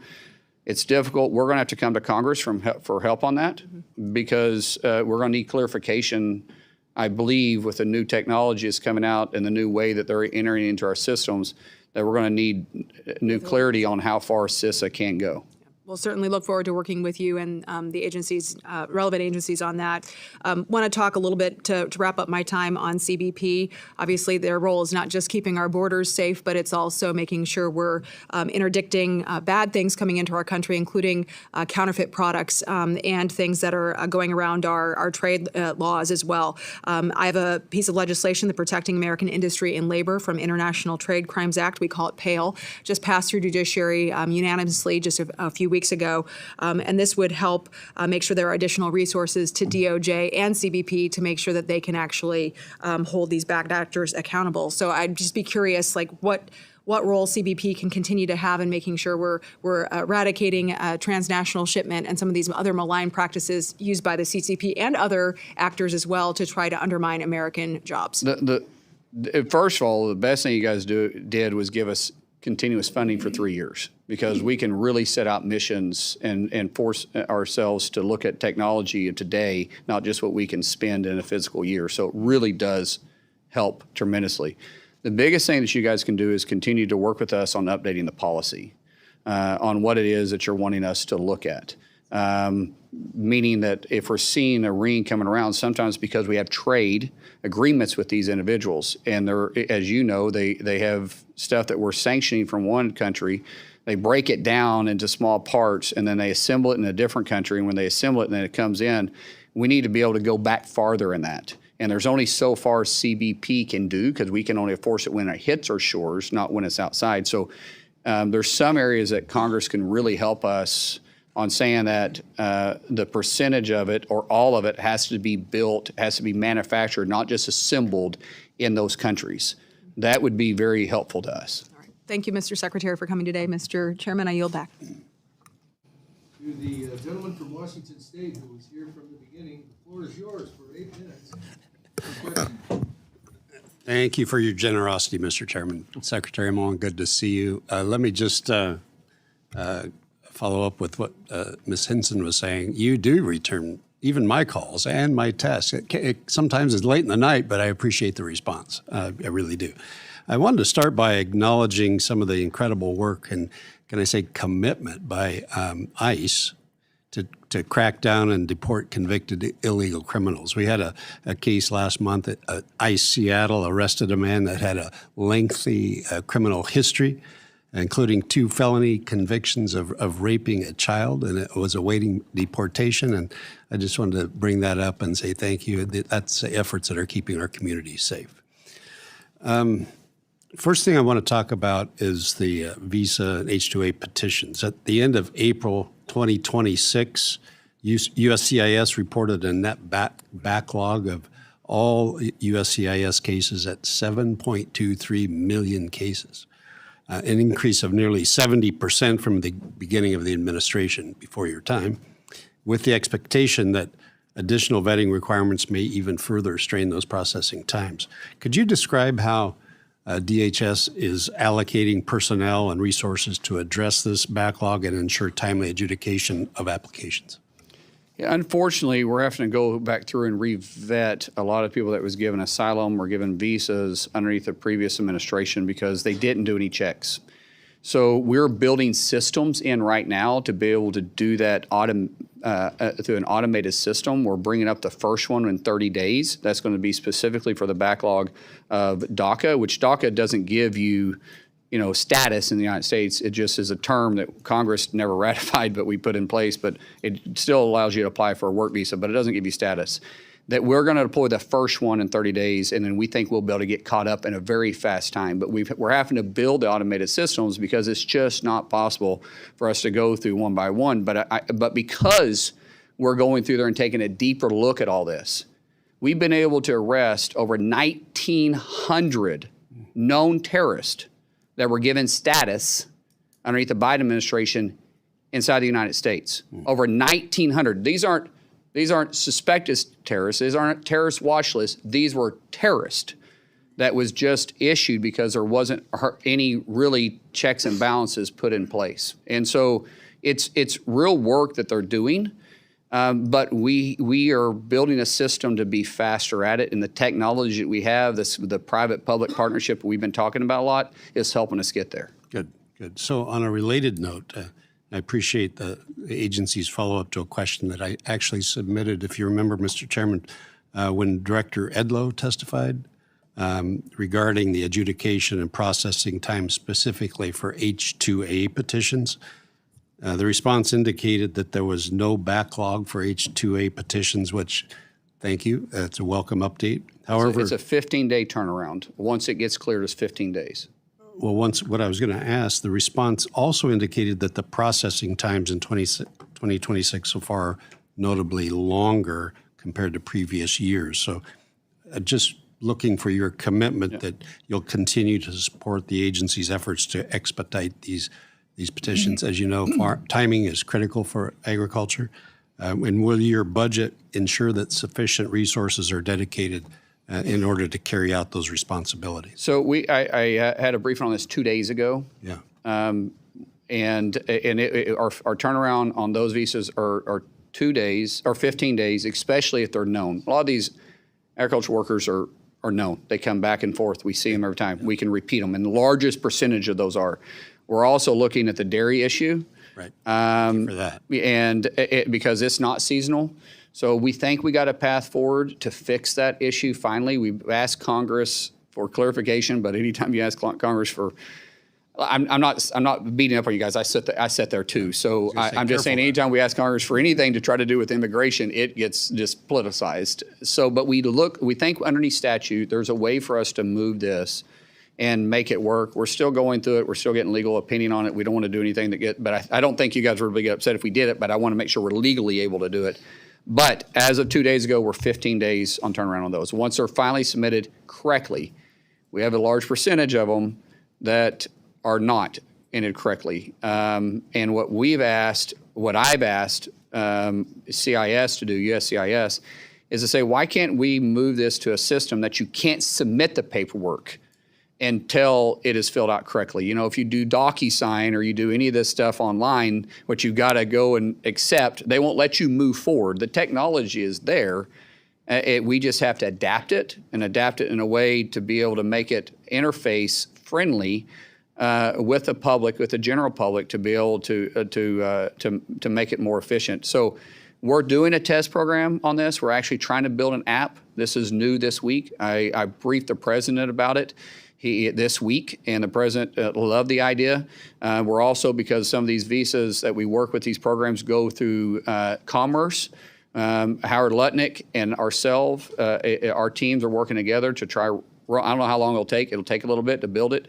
That way, the misinformation won't be as prevalent, and we can get to it faster. Because everyone we delay affects our economy. Yeah, absolutely. And so we want the people trying to get here to do it, to do it the right way, to work, to actually be able to come to the country and work. Appreciate that. Thank you. Let me turn the page to CISA for a second.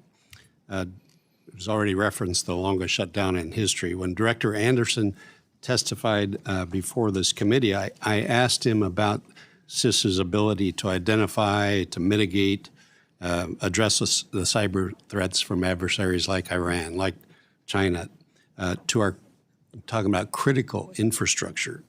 Unsurprisingly, his answer was that CISA was limited in their capacity, and it was clear that a handicapped CISA meant higher risk of leaving our critical sectors, from our water systems to our hospitals, energy grids, you name it, dams, the agricultural sector.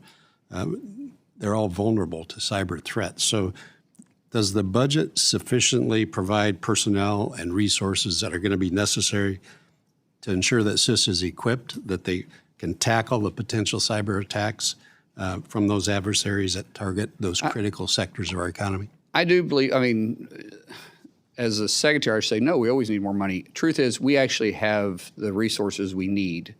We need the people, and we need the expertise. I think we even have the ability underneath statute to do it. What's happened over the years, like any great government agency, it creates its own bureaucracy. You guys give us authority, then we write the rules. And the rules sometimes handicap ourselves. So we're going back and looking at is what was the actual intent of Congress, and then how many layers of rules have we put on ourselves to say no? Because too often government agencies, it's easy to say no. We're changing that way at DHS. We go to yes. Good. We lean to yes. That's our new policy. We're there to figure out how to make it happen, not to find the easy way out. And some of that is our own rulemaking. So I feel like right now, Congressman, we have the resources financially, and we have the authority, I believe. If that changes, I'll come back to you. But we don't have the personnel. And so we've got to get my director in place that the president's already met with. We got to get him in place, get him down the road, put him in place, let him hire his people, and get it built. Truthfully, once he's in place, it's going to take me probably 12 months to build this back. It may be longer when he gets in there and lets me know, but I believe we can make significant strides in the first 3 months. But to actually be where we need to be, I feel it'll take a full year. Well, let us help you wherever we can there. Yes, thank you. Appreciate you being here. Thank you, Mr. Chairman. Thank you to the gentleman from Washington. I am now going to claim my 8 minutes for questioning and give 2 minutes of it to the gentleman from Indiana, who was very generous with his 8 minutes in in letting the secretary respond to some earlier questions. So the floor is yours for 2 minutes, Mr. Shreve. Thank you, Mr. Chairman, and you have earned your paycheck today. I appreciate your managing and protecting time for all members of this committee. Secretaries, I'm from Indianapolis. That's part of my district. We run some big events, much like we were talking about with the threat of drones, counter UAS on FIFA. We've got the Indy 500. We have the men's Final Four. We had the Pacers playoffs. Secretary Edgar, as a mayor, you realize that these threats to public safety arising from the evolution of drones, which are tools as well in the profession, are extraordinary. And DHS is in the lead at managing this threat and these tools. The fiscal year 27 House mark included dedicated counter UAS funding. And last year's NDAA authorized trained state and local law enforcement to detect, track, and mitigate, take down threatened drones. We can strengthen our ability to protect major events and critical infrastructure. And let's not lose sight of that, but only if local law enforcement has the training, the tools, and the coordination to work with federal. Mr. Secretary or secretaries, give us a view into what the department is doing on this end to coordinate training with state and local law enforcement to manage the challenges that are upon us now that drones present. So Congress is going to have to lean on this a little bit. Bringing down a drone for an enthusiast is easy now. We can do it. We do it every day. We do it. And when you got an enthusiast that flies a drone over FIFA, I think we brought down over 60 drones to date. During F1, we brought down 8. During Augusta, we brought down 12. Those are enthusiasts. The issue that we have is the ones that have it on fiber. And so when they attach it to fiber and they're running in, the only way for us to be able to bring them down is to be kinetic. And that is a whole nother area. You got to deal with FAA at that time. You got to deal with the local authorities at that time because there's going to be a possible collateral damage. When people say, well, shoot a laser at it. No, that's fine, but a laser doesn't stop within the horizon to which the FAA will give us. So like, for instance, around FIFA, you have 3,000 vertical and you have 3,000 or 3 miles out. So around FanFest, we have 1,000 feet up, we have a mile out. It creates challenges for us to do it. And the only technology we have right now to be fully kinetic is with DOW. We're exploring that, but Congress is going to have to look at this as a whole. I don't know if you know this or not, which is going to be changed, but there wasn't one single NFL stadium last year during all the games that had counter UAS on it. That was my wife running through. Everything else was silent, I promise. But and technically, I thought I'd be done by now. Yeah, I did too. But I do think Congress needs to take a hard look at this for us because we're going to have authorities beyond just what we currently have because this is a threat that's changing every single day, and I really could sit and use some help. We're meeting with the FBI yesterday. We had a great meeting with Kash Patel. Kash Patel already has a center that is training local law enforcement, and he doesn't have enough space. We have more people asking to get into the school than he has a space to do it. We are looking for ways to partner with him to be able to put DHS funding directly to that. And is it through FEMA grants? Is it through HSI? Is it through ICE? Is it through CBP? And then also, yesterday, Troy and I started talking about setting up a joint task force with inside DHS because we have 22 components. And out of those 22 components, I have 8 that have their own counter UAS measures. And for example, out of the 11 football stadiums we have, I have CBP covering 5, FBI covering 3, the Coast Guard is covering 1. And FBS, or Coast Guard's covering 2, FBS is covering 1. I think my math is correct on that. And all of them have different measures. And so this is, Congressman, what you're bringing up is a true challenge And that threat is changing every day that without question, Congress is going to have to help us get the authority to do what we need to do on this. I appreciate the extra time. This is an important issue and very important. Immediate challenge for both the department and this Congress. Hey, can I just add one point? And this is for you, Mr. Carey.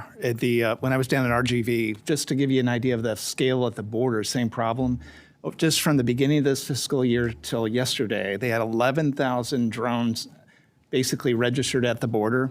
I mean, Secretary is talking about offensive, drones, being able to kind of do something against them. So that is something we definitely are looking at. But I mean, even you just take the threat to the border, and we break up the drone process into the maritime, the border, special events, et cetera. And each one of those operating principles, we need to have a better strategy that's funded, and we have the authorities. Thank you. I will now recognize my colleague from Florida for 1 minute of my questioning time. Mr. Rutherford, the floor is yours. Thank you, Mr. Chairman. First, I want to make sure that the public understands. I want to affirm what the Secretary said earlier about the shutdown. It was Senate Democrats that shut down CBP, ICE, CISA, Coast Guard, and TSA. It was not the Republicans. The House passed it 3 times to fund them. So, but here's what I want to bring up. I want to highlight for you, Mr. Secretary, some language that is in FY27 appropriations. There's language in there about NIMS and standardizing the operational and reimbursement process. NIMS, the National Incident Management System, and that reimbursement process was, it goes all the way back to 2004 with the Homeland Security Presidential Directive 5 by George W. Washington Bush. And the whole idea was to unify the response, mitigation, and prevention of disasters. And so there's language in there that there are ways to truly standardize the processes that right now are being done by 50 different states. They all report their different ways, and even agencies within states report their own ways. So I just want to highlight that for you because I want to work with you to make sure that we actually can bring down that $11 billion that is still outstanding in reimbursements, because most of these agencies, when they get their money back, they've spent most of it on interest. And so we need to speed that process up, and there's a way to do that, and I'd love to talk to you about it. I yield back.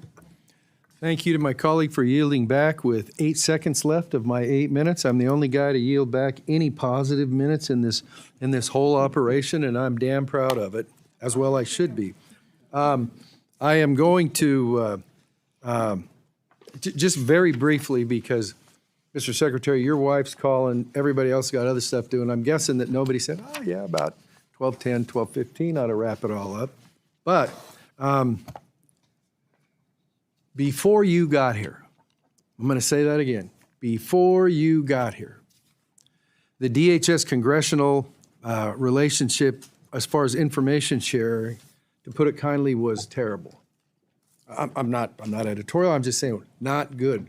Very frustrated in terms of, I know there's going to be a better relationship because you've already taken steps to change that. And I want to publicly say thanks. We said something through the stuff before you got here, but answers to legitimate questions, now that we have new leadership, shouldn't be a big deal.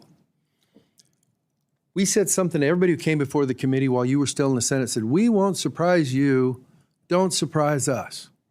Pretty straightforward statement. I'm going to repeat it.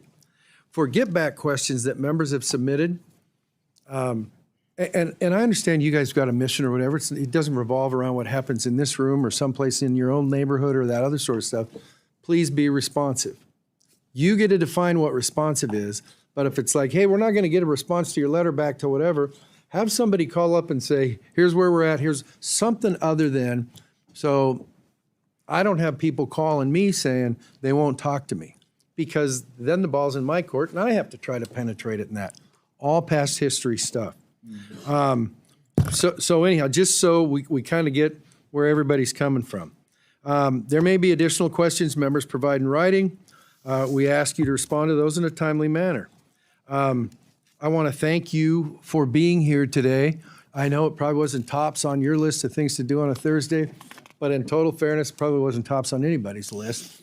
But it had to be done, so mandatory fund, check that box for everybody for today. You have asked that your opening statement be included in the record. It will be. I will also say that if there are things that were said during this that you feel a need to respond to, please include that in what you submit for the record, and we'll submit that we'll include that in part of the record too. And so I'm not going to commit the absolute sin of saying, does anybody have anything else? I'm going to say that this subcommittee meeting of the Homeland Appropriations, the subcommittee, yeah, easy for you guys to say. Subcommittee meeting is adjourned.